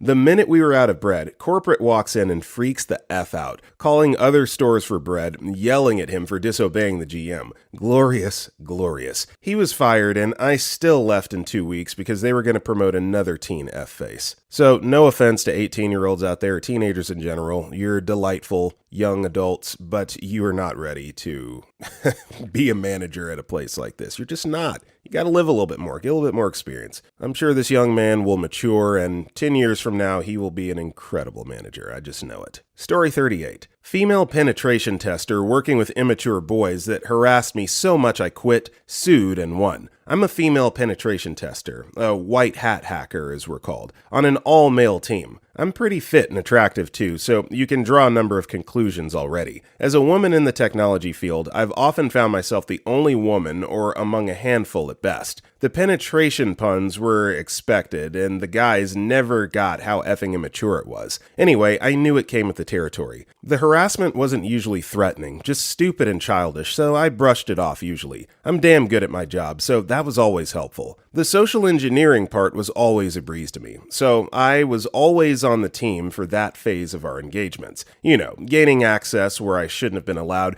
then plugging in a rogue access point, rubber ducky, land turtle, or stealing a couple laptops. My final engagement with this company was a complete risk assessment for a large publicly traded manufacturing company. I easily gained access to secure areas of their headquarters office and accomplished my mission with the rogue access point, 2 strategically placed USB keyloggers, and had enough time to run several processes on a key system, then got out of there. So our network expert, I'll call him Jeff, had all the setup he could ask for and started accessing the network based on my work. He was doing fine, but then just dropped off. No big deal really, that crap happens. So he tried to reestablish his links but kept failing. Jeff tells me I need to go back in, but there was no way I was trying that. It's his problem if he can't stay connected. He appeals to the team lead, and I hear him talking about the outfit I wore in my first attempt. Nothing scandalous, mind you, but cute and meant to give the appearance of an approachable yet professional tech girl. I hear the team lead asking questions about my outfit and blushed at the rest of their conversation. Next, the lead tells me I have to go back into the target office, but I can't look the same. His suggestions of my appearance were clearly given of his sexual fantasy based on photos he was suggesting I wear. End of the story is I quit on the spot and sued the company, who settled for 3 years' salary. F that company and their a-hole team. Story 39. Was working as a dishwasher a few years back at a restaurant. It was a super busy night, and the waitresses/waiters are supposed to rinse certain dishes due to baked cheeses and whatnot. Well, on this super busy night, they were not doing any soaking of anything. I understood it was busy, but it takes literally seconds for them to drop a little dish into a bucket of solution for it to soak. It got to a point where I politely asked the waiters/waitresses to please soak the dishes because it was making my job much more difficult. Well, the big boss overheard me ask them and replied with, "What did you just say to them?" I replied with, "I was just asking them to soak their dishes, their job." And he replied with, and I quote, "You're just a dishwasher, you don't get to talk to them." Now, I'm the type of guy to tell you to go F yourself if you disrespect me like that, regardless of if you're my boss or not. So we got into a heated argument over it. Couple hours pass, and it comes to my smoke break. My boss stops me on my way out and says, "You don't get a smoke today since you think you can talk to me like that." So me, being kind of a punk at the time, walked up to him, got in his face, and told him he's lucky there's too many people in the kitchen or I'd knock you out right here. Grabbed my stuff and walked out afterwards. F that guy. I've grown up since and realized threatening people with violence should be a last resort, and I could have handled it differently. I just know points seem to get across a lot better when someone gets punched is all. Story 40. I used to be a hospital security guard in a rough part of a major city in California in the biggest Kaiser hospital with the biggest trauma unit in the city. Almost all the gang shooting victims would get sent to our hospital, as well as all the crazy schizophrenic homeless people and violent drug addicts. Our job as security were to watch 5150 patients, some of them were violent, or deal with crowd control if there were visitor limits for certain patients. Cops were not always there to help if real bad crap went down. Imagine trying to prevent gang members from visiting their friend who got shot, or try dealing with a violent psychopath in the ER who was trying to fight staff members. I was there for 5 years. Luckily, I used to be posted in the more calm parts of the hospital, usually, and I was only called down to the ER to assist other guards once in a while. Well, eventually they cut all the guard posts except for the ER and more volatile areas. I was forced to work in the ER all the time during my last year, and it was almost non-stop chaos.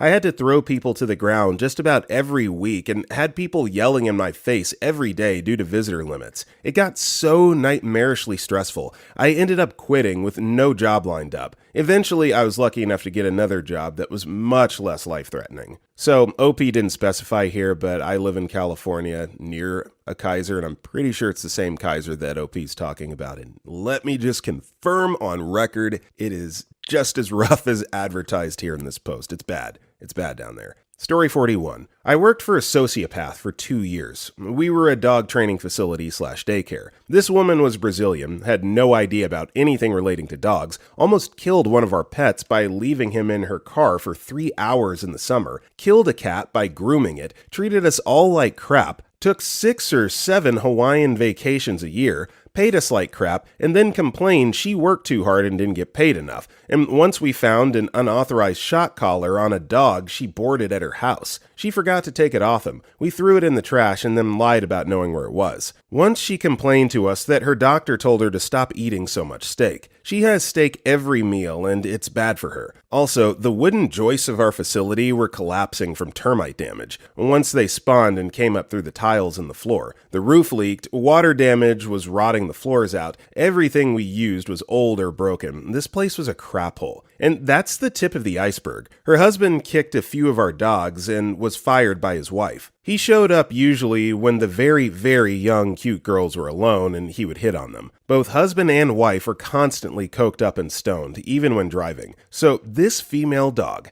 After a disastrous few months, my boss and best friend Kay got a call from the owner, the woman in question, Liana. And yeah, I'll use her real name. Last name too, if I won't get banned. The owner had just come back from a week in Hawaii and was complaining about all the work she had to do, to us and our customers. Then, apropos of nothing, Liana brings up Kay's nemesis, C, one of the girls that works at our other facility. That's another novel-sized story. Kay hates C so goddamn mother-effing much that even bringing up her name will cause Kay to rant about that crack-smoking, thieving whore for 20 minutes. And Liana's now telling Kay that C is a better employee, because C kisses Liana's ass and C sucks crap at this job. So Kay hangs up on her, then throws the phone against the wall and smashes it to bits. 45 minutes pass. Liana has driven from her home 45 minutes away and shown up angry. She and Kay go into the office and Kay storms out of the front door swearing up a storm. God, I love her. My best friend and boss is fired for hanging up on the owner. So now I'm done with this place. I'm not suffering this bullcrap by myself. 2 months later, I'm totally checked out, doing nothing, caring less. I mentioned to another employee that I'm looking for other work. Keep in mind, the owner's not present when I say that, and the employee would have no contact with Liana, and they're a trusted friend. Liana's there the next day, tells me if I was going to find another job, she was going to give all my hours to somebody else. I'm mad and confused, so I call the labor department to find out if that's legal. It is. I mentioned to another employee I called the labor department. Next day, I come back from break and Liana and another employee are in the dog room. Unusual. She says, "You don't need to worry about calling the labor department anymore." See, unbeknownst to us, she was listening to all our conversations over the security cameras. So here's where I had to make a choice. I could A, do the right thing and walk out, it's adult and professional. Or I could go punk rock and tell this C word where to shove it. So I calmly walked out. Kidding. I thought, well, I'm not going to get the chance again. And then I unleashed a screaming verbal tirade right in her effing face, the likes of which you cannot imagine. Slightly paraphrased. You insane dog-killing, effing Brazilian female dog, who do you think you are? You treat us like crap and think we're just gonna take it? Suck a chicken! You pay us like crap and then complain about your vacations to us? I can barely pay my effing rent and you're bickering about how much steak you eat? You stupid effing C-word, I swear to Christ, do you ever wonder why everyone who leaves here hates you? Because they don't care about the job? F you. We sat here and dealt with you and your coked up sex predator husband for years, and we said nothing. I don't care? I'm yelling because I do care. You're a effing sociopath, you dumb female dog. F this. I'm done. And just before I slammed the door in her face, I made sure to get the one last shot in. Oh, and by the way, remember the shot collar you put on Sparty? We threw it away and lied to your effing face about it. Bye, female dog. Slam. Slept like a baby that night. Edit. And this is Sparty, by the way. He's a very sweet and good boy who absolutely effing did not deserve to be tortured by that effing disgusting wench. Story 42. The summer before freshman year of college, I was a busboy at a relative upscale restaurant, well known for its huge and well-heeled lunch crowd. As I was rushing around removing used plates from tables, a businessman grabbed me by the sleeve, shoved an empty bread basket at me, and just said, "Refill this." Okay, sure. It was towards the end of the lunch rush and was told there were no more rolls. I returned to the table, and after telling the guy that, he threw a hissy fit, a effing full-blown temper tantrum because there were no more rolls. He sent me back into the kitchen with, "There's got to be more back there somewhere. Don't come back unless you have some." Okie dokie, you got it, a-hole. After a cursory look to make sure I hadn't overlooked any, I went to the garbage and took out 4 to 5 partially eaten rolls, put them in the basket, covered them with a cloth napkin, and took them to the table. I watched him open the napkin and stare open-mouthed at the roll remains. He wasn't happy and started yelling loud enough to attract the manager. Before the guy could say anything, I took off my uniform jacket they provided, handed it to him, and said, "I quit. Not one regret. Ever." Story 43. Got a job at Hobby Lobby when I was younger. Spent hours my first day assembling a new shelf layout using the photos given to me for each aisle's layout. The district manager walks in and starts yelling at me and cursing in front of about 20 people, all employees since this was a brand new building that was being assembled. Apparently, the metal bracket that holds the glass separators in place has a lip on the end. This lip doesn't affect how the glass is held, it just holds the bracket in place. Well, the district manager wants them to make L shapes and not backward L shapes when inserted. Again, doesn't affect performance, just an aesthetic choice. I said, "Ma'am, I'm installing these as I was shown and have done 3 aisles this way in the last couple of hours." Well, she was mad at me for talking back to her now. Mind you, this was my first day. She walked me back to the manager's office and told him what I did. He said he would come see and assign someone else to fix the shelves. Sat me in his office for that time. District manager pulls the lady who trained me how to install the brackets back into the office and choose her a new one. I speak up and apologize to the trainer. She was just a veteran employee. She showed me what to do in about 30 seconds and checked on me every half hour, and she said I was doing well, so I continued. I apologized for getting her in trouble, then stood up and asked if I could leave. I've never been treated that way. The manager was a family friend, and I couldn't do anything in front of him, so I just said, "Wow, I thought Hobby Lobby was a Christian organization, and you spent 20 minutes cussing people out over brackets that are set up properly, but the small lip on one end that no one will see points left instead of right." I started laughing and shaking my head and just walked out. Got a job with the Boy Scouts of America the next week, making considerably more and chilling at a desk all day making phone calls. That was the best job I ever had, but the pay was awful. People were amazing there. So just going based off those last couple sentences, Hobby Lobby must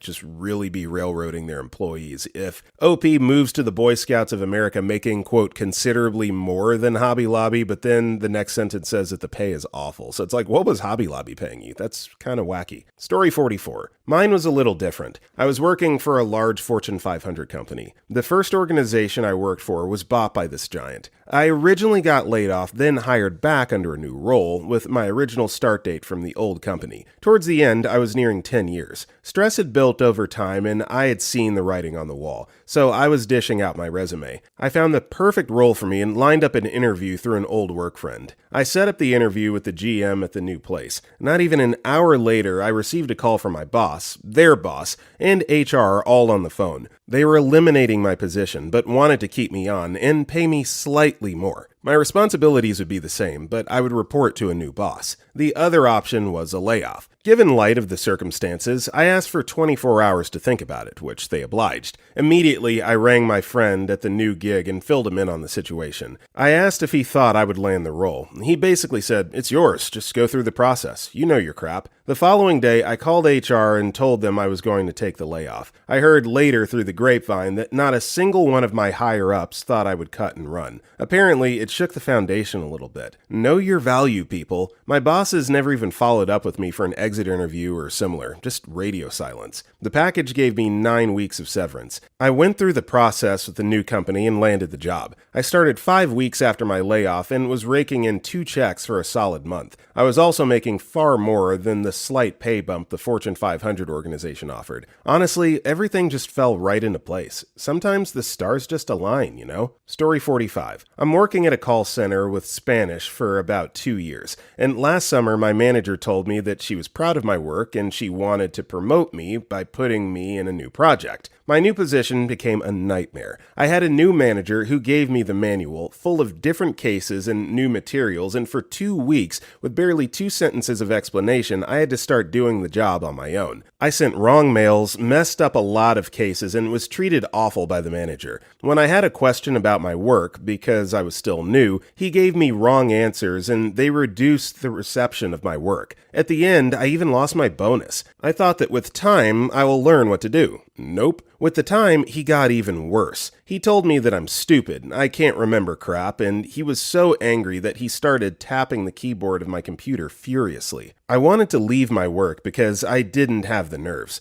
I was stressed out, but then the quarantine broke out, and judging the situation, if I leave my work now, then where am I going to find a new job? Especially during the crisis, and even though the whole world is scared and people are asking others to stay home, I'm working from that same office. Today we got the news that we'll start working from home finally.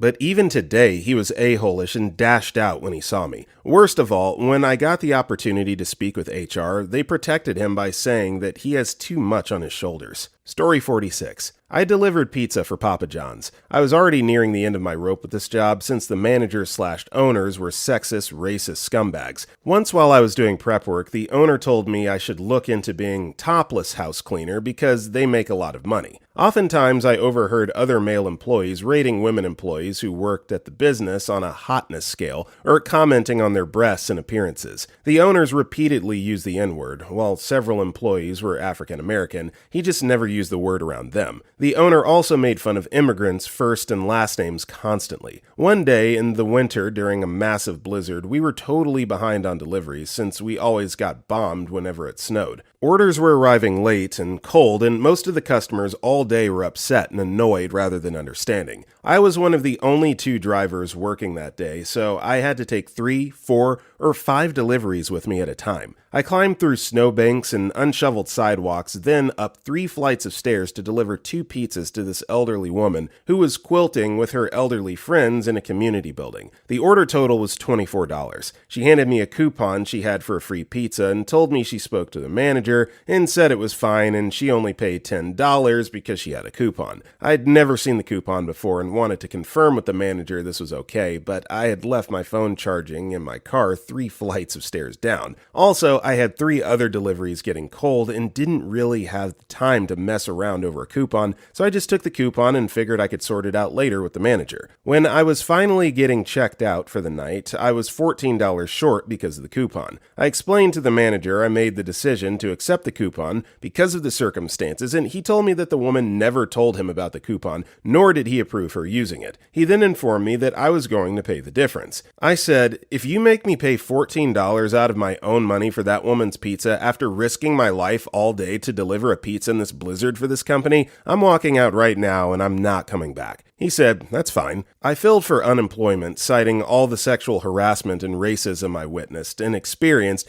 but since I had only worked there 3 months, I didn't qualify for unemployment. Story 47. Worked at a small mom-and-pop store selling antiques, silly knickknacks, and furniture. The owner did all the supplying and rarely came in. Had hired a CEO to manage things, plus a manager and a shift leader. This was like a 3-to-1 ratio of bosses to regular associates. They were never on the same page, and I constantly had different expectations.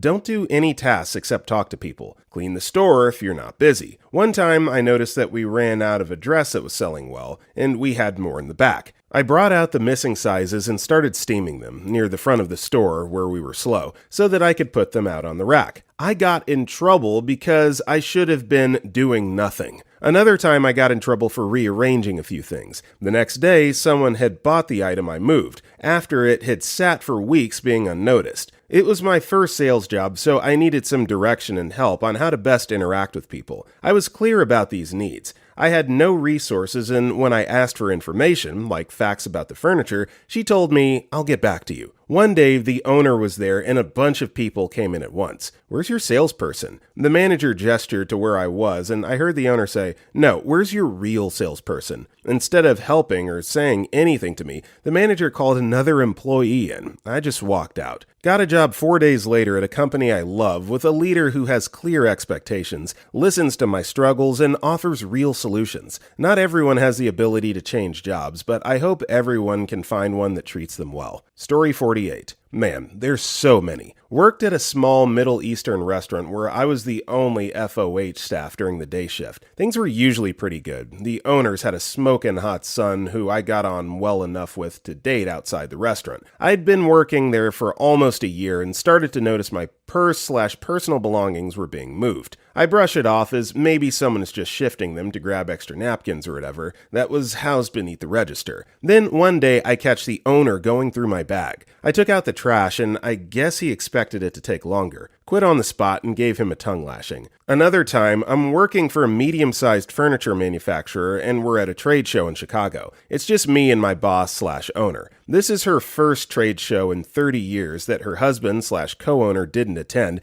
and she's sticking to me like glue. Wants to spend every minute with me in and out of the show. By the end of the week-long ordeal, I was about ready to strangle her when she demands I meet her in the lobby the next morning at 4 a.m. to go to the airport for our 10 a.m. flight. I don't know who needs a 6-hour lead time at the airport, so I'd tell her no. I'm not waking up and going to the airport 6 hours ahead of time. She keeps insisting. We part and go to our separate rooms where she proceeds to text me confirming that we're meeting at 4 a.m. in the lobby. My passive-aggressive self immediately logs into my flight and change my return trip to the afternoon. Pay the little $75 to do it and then turn off my phone. I knew she would get the change notice because the flights were purchased by her. That was my I quit moment. I took my sweet time the next day hitting some tourist spots and taking pics. I made it to the airport with maybe 45 minutes till my flight departs. Breezed through security and still have time for a pre-flight drink. We needed 6 hours, my ass. Didn't talk to her or check my messages the entire weekend. Go into work that following Monday to grab my stuff and do the final farewell, and instead, she apologized for being overbearing and essentially momming me to death. I still work with this company today. Story 49. Third year at university. It was my first day as an intern. The company was recommended to me by a lecturer, so I was pretty sure the company and the owner is cool. I asked the owner about the salary, and he told me that they're going to pay for my dinner, and that's all. And he added that he only paid to one intern in his life, and that intern was too poor. He felt bad and gave him money. I decided that guy's a jerk, but it's okay. It's only a 40-day internship.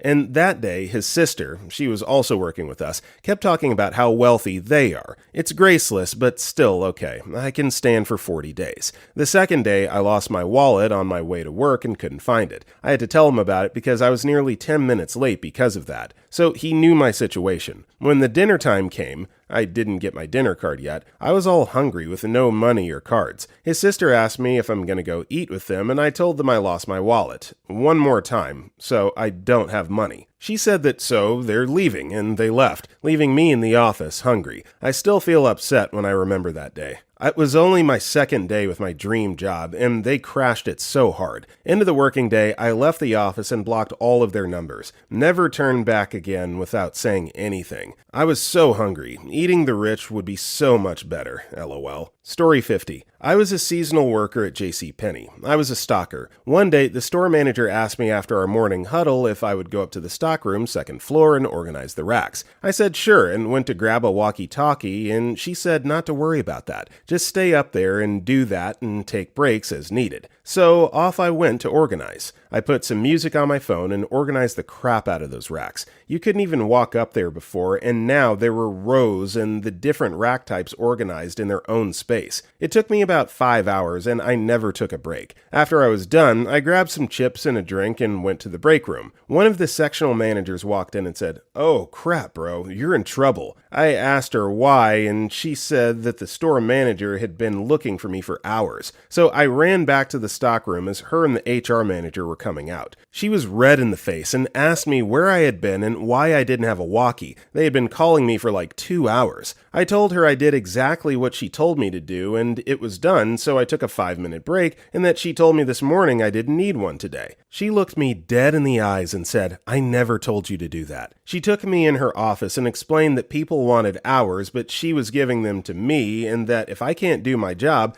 then someone else will. So I told her, good luck finding them. I quit. She tried to get me to stay, but I was over it. The store closed 6 months later after almost the entire staff quit because of her. Story 51. I was the top waiter at an Olive Garden back in the day. 20 table section because people called in sick? Give it to me. I'll handle it. Finicky customer who can't be happy? Give it to me. I'll make him happy. Someone needs a day off? I'll take it. Need someone to open and close same day? Ha, I've got this. One day, some Jewish holidays are coming up. I tell my boss that I need the days off. She says no because I can't give them 3 weeks notice. I say that there are laws against refusing to give people time off for religious holidays. She says too bad, sue me. I tell her I'm not coming in and she has 3 weeks to figure it out. She says that if I don't come in, I'm fired. I started laughing. I was the most experienced waiter on staff who had stepped in for absolutely everything that was ever asked for. I was the guy keeping labor costs down by covering 2 or 3 sections in a shift. I told her I'm not coming in, and if she wants to fire me, have a good time. Cut to 3 weeks later. I don't come in.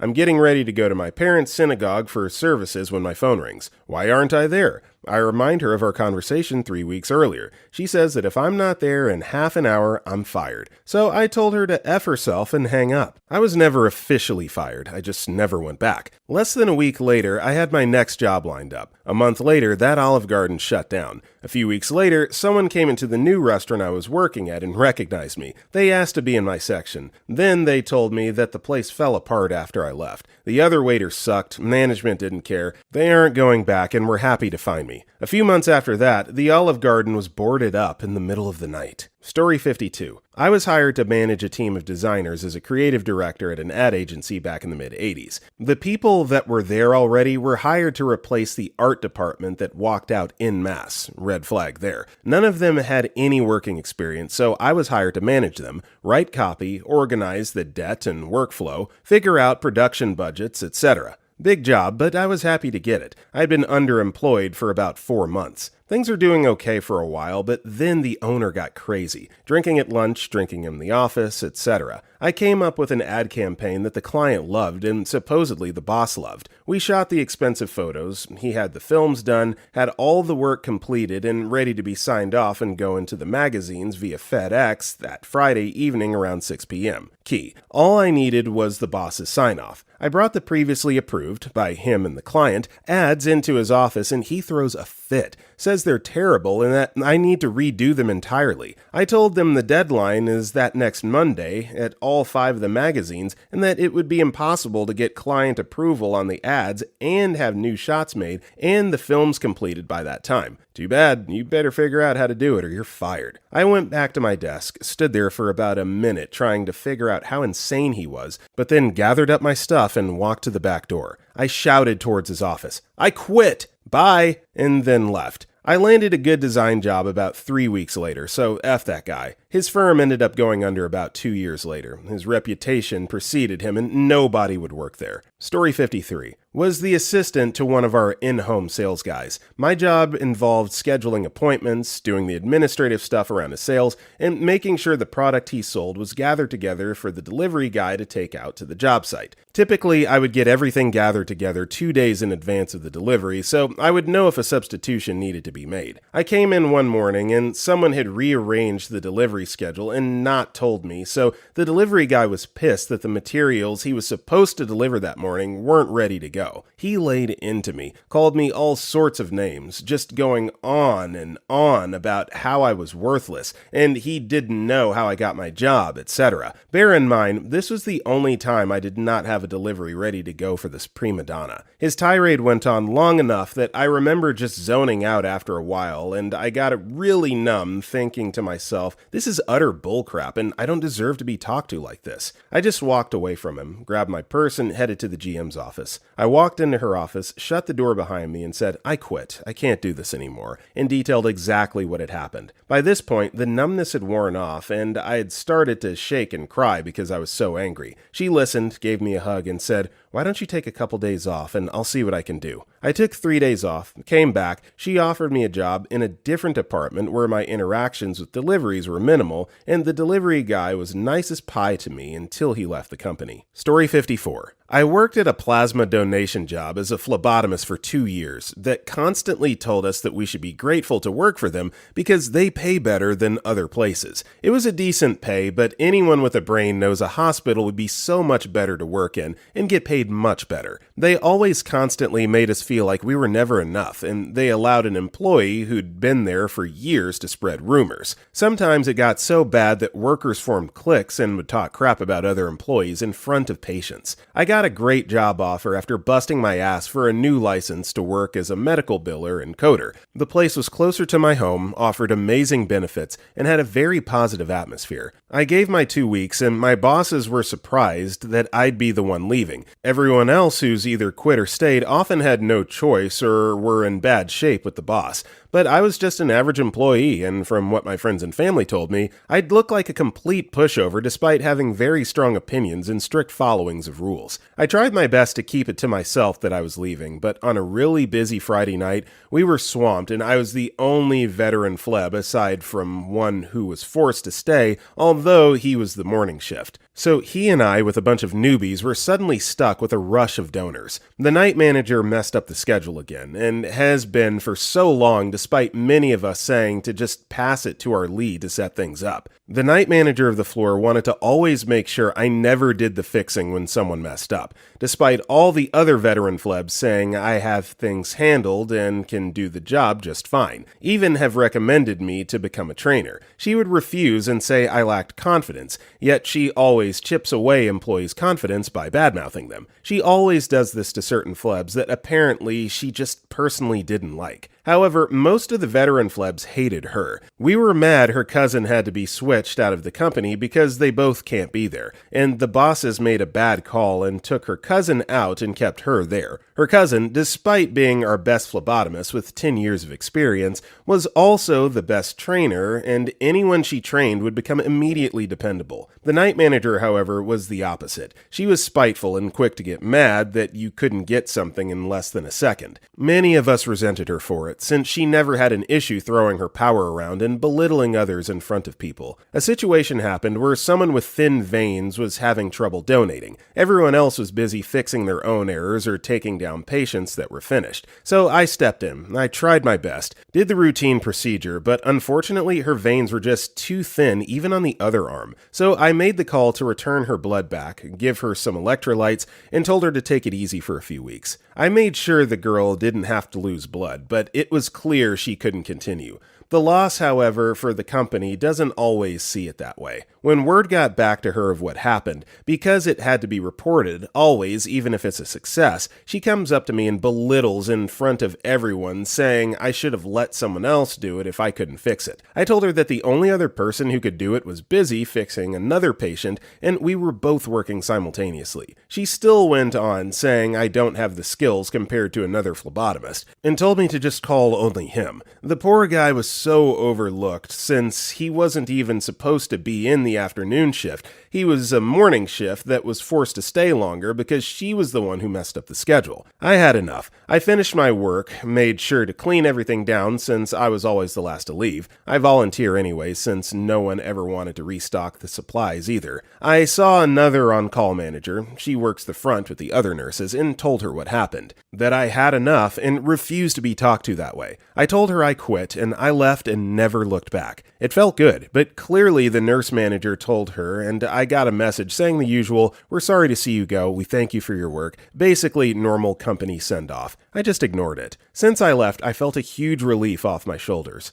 Now I work as a medical teacher, and from what I heard, they ended up going through hard times because so many people quitting, or because of people, tends to be new, not following regulations properly. There were barely any veteran workers. I left at a good time, and though I wish I pushed for finishing the rest of my 2 weeks, I honestly don't regret leaving. Story 55. Worked a temp labor job when I was in college. Most of the work was landscaping, with some occasional warehousing work. Once in a blue moon, you were called in to help with the move. Often at these jobs, there would be several of us from the same agency and we'd talk. Everyone told me that if you ever got a job at the landfill, just say no. Months later, Julie calls me up and says there's a job at the landfill and I decline. Julie assures me that this is just light work, sweeping empty warehouses and nothing more. I'm dubious. Julie promises me it's all fine. I like Julie, and she's been cool with me all summer, so I say yes. I get down to the landfill in Lorton. The guy hands me one of those T-brooms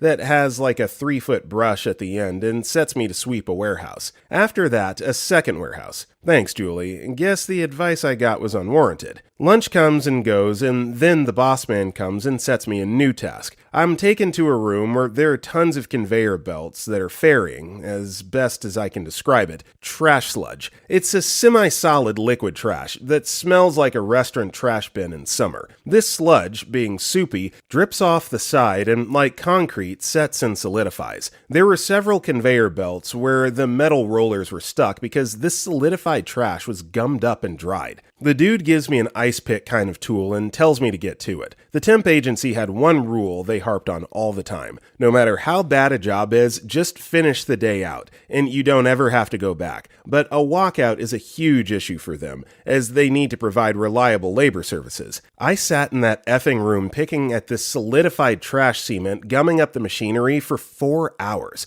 Oh, and the kicker is, I learned how all these rollers got that way. The conveyor belts above me dripped liquid trash onto me the whole time. My rage grew and grew until I was ready to murder. 5 p.m. rolls around and I GTFO. I called Julie from the first payphone I could find, pre-cell phone days, and told Julie to F right off, and I quit. Looking back, it was the inexperience of youth that kept me from noping out of there right away. I wish I could go back and said F this right away, because at least that would have been a black mark against the company. That a-hole at the landfill knew what he was doing was bullcrap as well, and I'd have liked to say that to his face. Story 56. I was a part-time nanny for a family for a year. 2 girls aged 6 and 8. Parents didn't seem to like their kids at all and really just wanted them to be quiet and leave them alone, so they were pretty spoiled. Anyways, I put up with a lot of crap from the kids, but just dealt with it because I knew it was only temporary and I was paid well. Well, one day the older sister wanted to go into the pool all day, but the dad told me to wait until the younger one gets home. She gets home and refuses to even go outside, even when I told her the sister and I waited all day and I just need to be able to see her while I'm in the pool. She throws a huge tantrum and yells nasty things at me. Whatever. What got me was when the mom came home, the daughter screams, "I never want to see that stupid nanny ever again. She's fired." The mom then coddles her and gives her gummy snacks because she must be hungry. No apology whatsoever. I left and never came back. I can take disrespect from a spoiled child whose parents don't like her, but I can't take a parent not even apologizing for her daughter's behavior and not respecting my own decision making when I just wanted to keep the child safe in my view. Story 57. I worked at a Vodafone customer service call center. I had been working there for around 6 weeks and I hated it. It was awful. The managers, most of the staff, were amongst some of the most unhelpful, cliquey type people I've ever worked amongst. It was a Friday morning and I started at 10:30 a.m. By 11:30, I'd been screamed at twice already by customers who didn't understand why their bill was so high, even though they had been using premium rate services, adult, games purchases, etc. Then this man came on the line and screamed absolutely blue murder at me because it was apparently my fault. Again, his bill was through the roof. He called me stupid, retarded, said I was a no-use waste of space, etc. I asked time and time again for help from a manager who refused to take over the call and stood over me whilst I was in tears on the phone. They then left me to finish the call alone, and this customer would not relent in his berating of me, so I placed him on hold, removed my headset, went over to my awful manager, threw my headset across her desk and said, "F this crap, I'm done," and walked out. I caught the next bus into town and went for a very large, very stiff drink with not 1 ounce of regret. I suffer from really bad anxiety, and the treatment from staff and customers in this job left me in such a bad state after only 6 weeks of being there. No job is worth that level of mental strain. Story 58. I used to work at Burger King. That should honestly give enough reason to quit, to be honest. I had to go in 3 different times for an interview because the manager just didn't show up in the days the interviews were set up. When I finally got interviewed, it was on a Thursday, and the manager asked me to start the next day. I stupidly agreed, despite having to buy my work pants, shoes, and belt all that night before my first day of work. Keep in mind, this was my first job and I was a junior in high school. On my first day, it was a Friday night, so of course it was going to be very busy. My manager didn't train me at all and threw me in front of the counter, which is just cashier with extra things to do. I don't even like Burger King food, so I barely knew the menu, which just made it more difficult for me. I had no idea how to work the computer or the cash register, so I had to basically figure it out. I had no idea what to do because I had absolutely no training beforehand. During the interview, I told the manager the days I would need off for school, family, doctors, etc., and the manager wrote it down on the schedule. After I got the job, I reminded her and she said, I got it. After a week of working there, I asked to look at the schedule, but the manager refused to let me see it and told me when I had to come in and what hours I was working, so I had to remember. The next time I asked to see the schedule, she had put me on for the days I asked off for my school trip. I corrected her and she told me I had never told her and she would take me off if I worked the entire week after that. I agreed and was super angry about it, but I just let it slide. Also, I would be working for 6 hours with no break at all. I was a minor, so that's super illegal. When I told the owner of the store, she put it in the system that I did have a break and didn't pay me for the time I was actually working. Finally, what made me just quit was when I got my wisdom teeth removed. I had told the manager during the interview that I needed at least 4 days off after that, but she scheduled me for 3 days after. I just went in anyway because I had already missed so much work that I had only been working there for a month. I was still on the pain medication for it, so it was super dangerous for me to drive to work or even to work. Suddenly, my mouth started bleeding, and I was super concerned because it hadn't done that before. I told my manager, and she told me to go rinse my mouth out and go back to work. I did, but my mouth wouldn't stop bleeding, and I had to continue to take people's orders with blood running out of my mouth. I asked to go home early because I was getting lightheaded from it, and I didn't think customers would appreciate having someone with a bloody mouth working with their food. They made me stay an hour later than my original time, so I had to work with a bloody mouth for 9 hours with no break. That's when I turned around to them and said, I'm quitting. I'll return my hat and shirt tomorrow after school. You guys suck, and walked out. Story 59. Mine isn't super dramatic, but I'll tell it. I started working as a pizza delivery person at a local place that prided themselves on having a very wide delivery radius. When I interviewed for the position, I let the guy know I was in a band and played regular gigs. He told me that was fine and he could schedule around it. I brought him my upcoming dates on my first day of work and he was like, okay, cool. So I go in on my second day and he has me scheduled to work like almost all of my dates I told him I couldn't, and he just kind of shrugged it off. So I was like, okay, we'll see how this goes. So that night was a snowy, wintry night in Northeast Ohio, and I had a delivery to make that was pretty far away to an area I was not familiar with. This was before having a GPS was the norm, and the owner gave me directions on how to get there. The snow really picks up hard, and I got completely lost because the directions he gave me were wrong. So I was already pissed about the scheduling, and then of course pissed that I'm lost and it's snowing effing balls. I eventually found my way back to where I knew how to get back, and I just went back home. Never delivered the food, didn't return to the pizza place. The dude just kept blowing up my phone. I eventually answered so he didn't think I was dead in a ditch somewhere,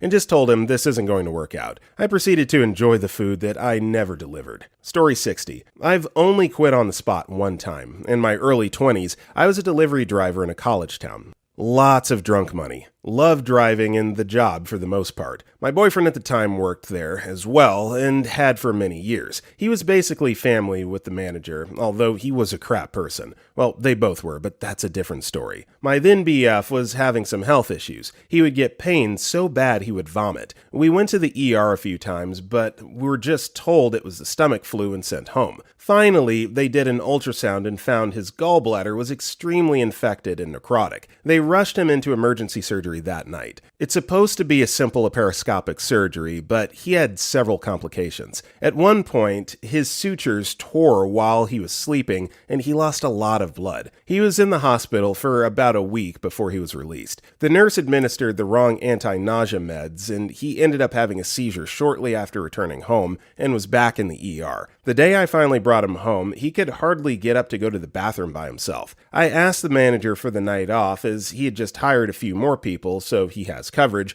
but he refused. So I told him I wouldn't be coming in anymore and took care of my BF instead. Story 61. First job at Pizza Hut. A group of women come in late at night, and since I was the only server that night, I was forced to take care of them. All is going well. I give them their drinks and put in their order, and then move on to cleaning some stuff on the side while I wait for their food to cook. I give them their food and ask if everything is okay. They say yes, and I go on my way. When they bring their check to the register, they tell me that they refuse to pay for the garlic knots that they got because, quote, no one ordered them. Yet they still ate them, but refuse to admit that. I tell them that I would have to bring up a manager to resolve the issue, so I go back into the kitchen to tell my boss what's going on. She takes one look at the customers up front, squints her eyes, then hurries over to the manager's station where her purse is. She pulls out a small gun and tucks it into her belt behind her back like you would see in a movie. My manager then goes to talk to the customers waiting up front while I'm in the back having a full-on panic attack. I keep thinking to myself, holy crap, there's going to be a shootout in this tiny little restaurant and I'm literally going to die tonight. I take a peek up front to see what's going on, and you can see my manager and the customers arguing about these garlic knots. My manager insisting that they have to pay because they ate them, and the customers refusing to do so because they didn't order it. Things get a little more heated, and I see my manager reach for her back and think, F me, this is the end. But then she stops, and I think she said, F this, I don't want to go to jail again, moment, and just took the garlic knots off their ticket. Later, when I was closing, my manager tells me that those customers are blacklisted from our delivery service. They were suspected crack house and have threatened our drivers several times, and we should have refused service to them. I knew right then and there that I had to leave and find another job. Yeah, I don't know what's worse, like having crackheads come in and eat your food, or having a boss that carries a gun and isn't afraid to shoot somebody. That's pretty wild. Yeah. Get out of there.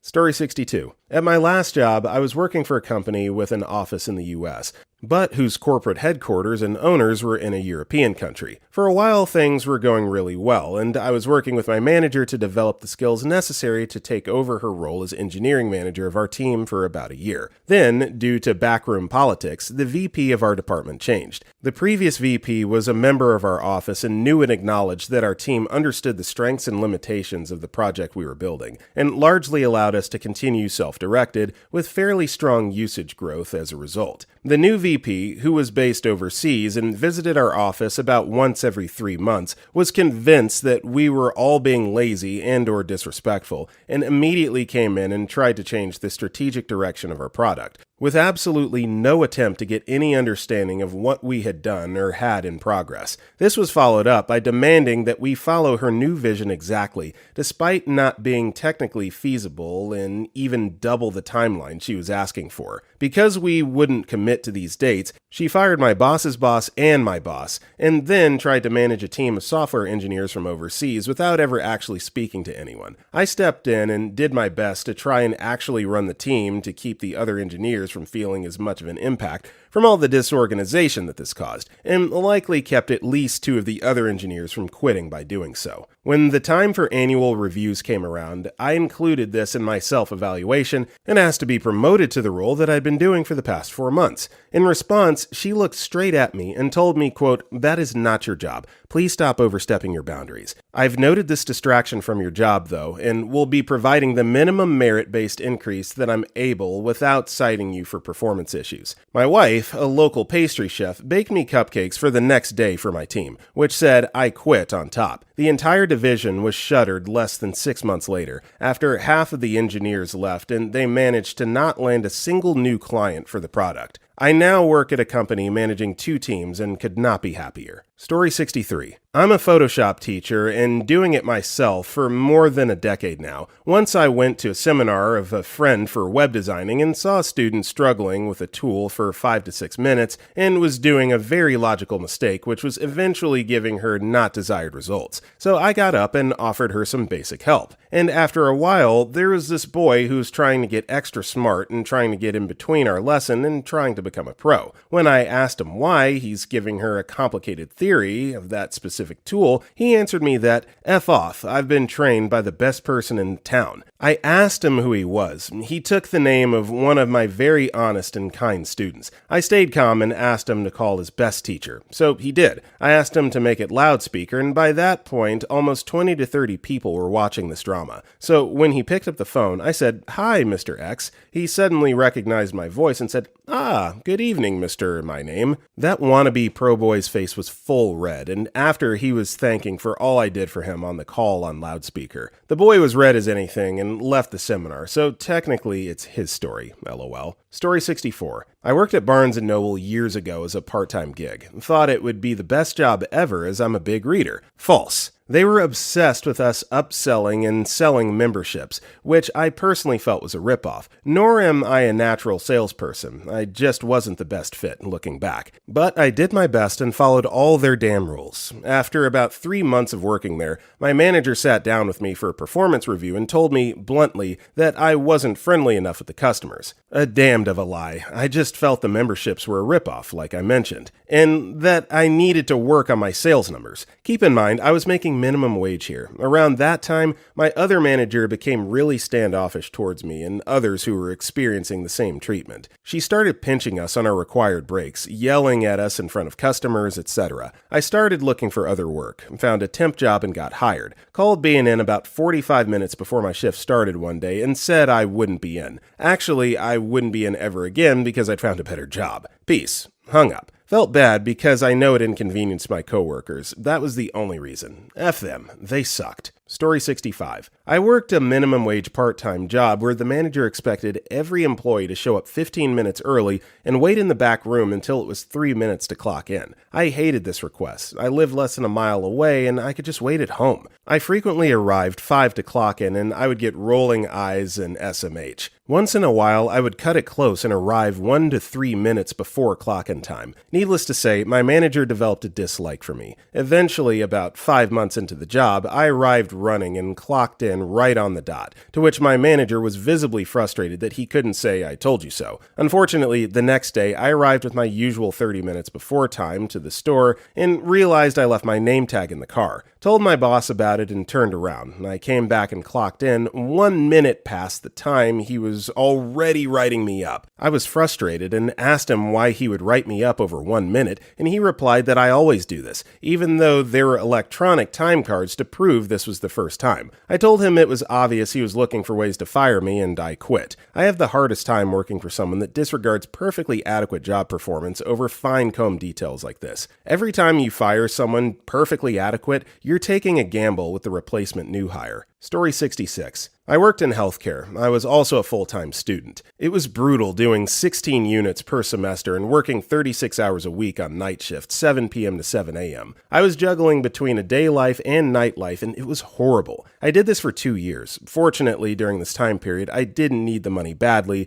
and still had a roof over my head. About 1 year in, I started emailing our director asking for the per diem spot, 1 shift per week, so I could focus on school and 2 other jobs I had. She ignored me. I would email once a month and got flat out ignored for 9 months. We were hiring a lot of new people, and we definitely had the manpower to afford putting me on the per diem spot. At one point, I was so stressed about trying to juggle different schedules, I went to my direct supervisor to see if she'd help me, but she told me to just keep emailing the director. At that point, I had it. I emailed her one last time and gave her 48 hours to reply, and of course, got nothing back. The next email was my 2-week notice and resignation. Then I got a phone call saying if I take back my resignation, I can have the per diem spot. I told them no. I was still set on resigning. I'm much happier where I'm at now. Story 67. Yay! Finally, one I have a story for. I worked out in Laguna Beach, California as a server at a local tourist trap, little French restaurant on Main Beach. On Saturday, a few servers told me that they'd be calling in the following day. I didn't think much of it.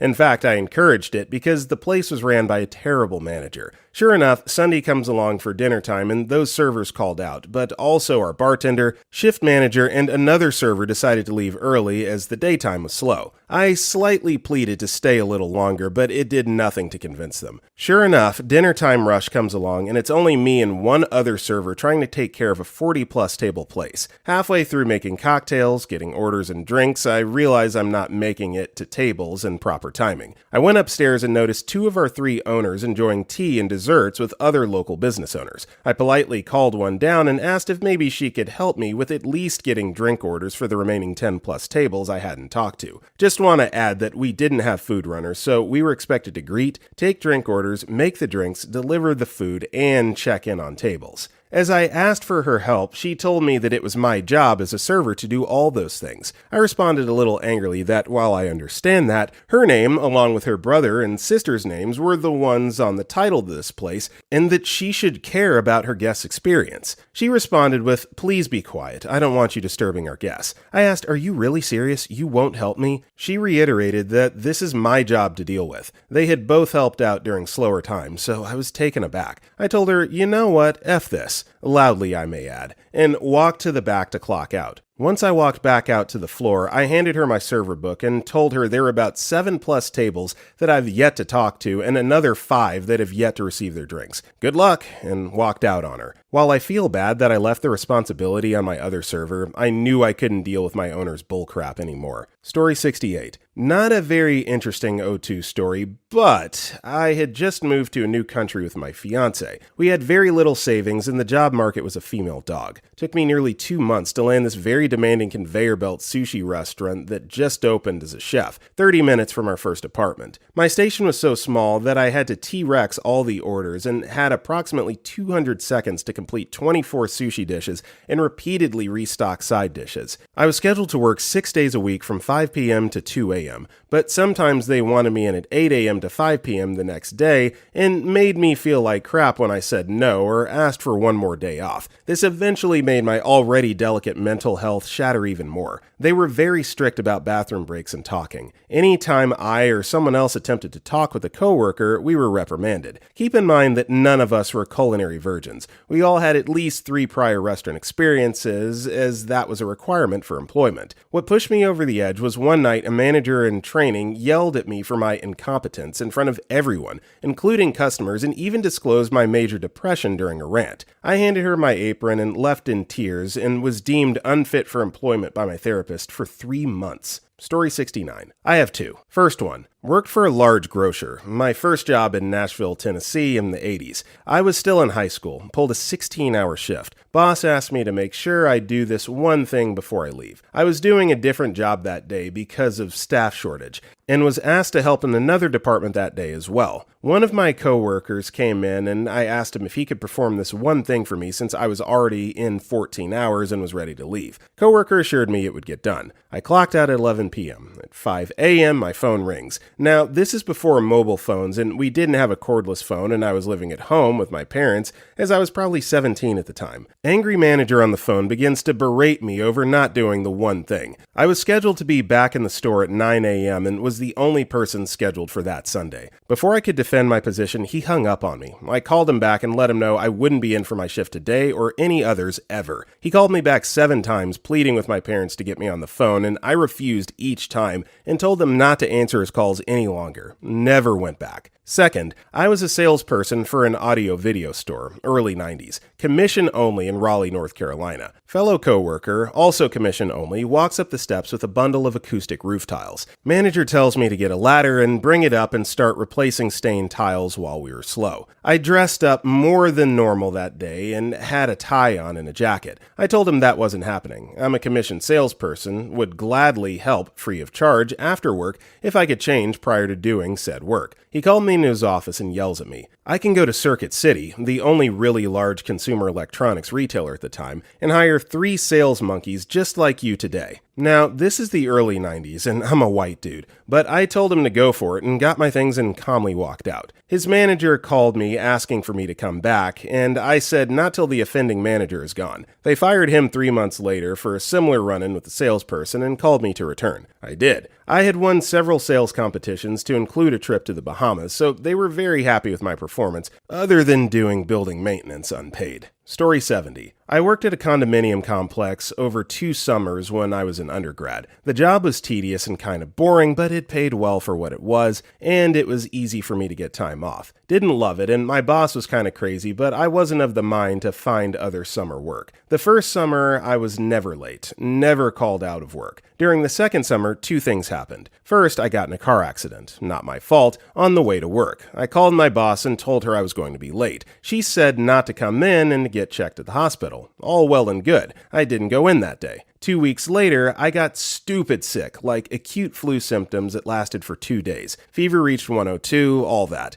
I could barely move. The first day of it, I tried to call out. She asked me to come in for a half day instead. Fine, I went in. Second day, driving was not something I was going to do. I was lightheaded and that didn't feel safe. I called out and didn't take no for an answer. She said my job was up in the air and that she'd call me that weekend to let me know if I was still employed. It was Friday. I shrugged and didn't let it get to me. I really should have quit there, but she called Sunday night and said she'd give me one more chance. Okay, good. I just wanted to work for 2 more weeks before I left for an internship in the fall. I can handle her crazy. She sat me down before work Monday and told me that I need to be a better employee and that in the real world I would have been fired, lol, and cited that I'd missed 2 days of work and that was unacceptable, even though the first day was at her behest because I was in an effing accident and the second day was because I was terribly ill. Whatever, I nodded and didn't say anything. That week we got some trees chipped up and instead of getting the wood chips taken away, she decided we would use them to mulch the property. Cool. This was a massive project that required a truck, wheelbarrows, the whole thing. The pile must have been 20 to 30 feet wide and 6 feet tall. It was a ton. There was a neighboring complex that offered to help us spread if they could take some for themselves.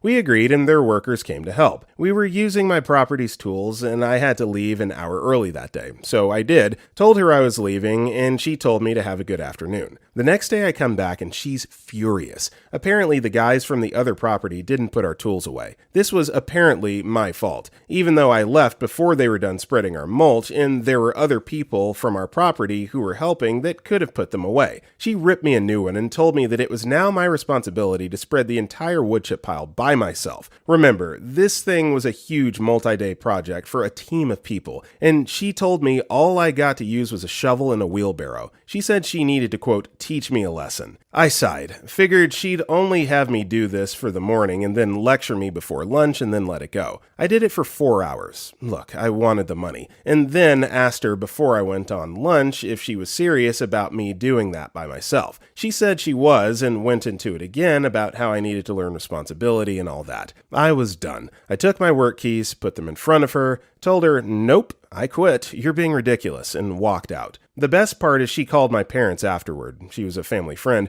to try and get me in trouble. They laughed, and I got to spend the last 2 weeks of my summer sleeping in.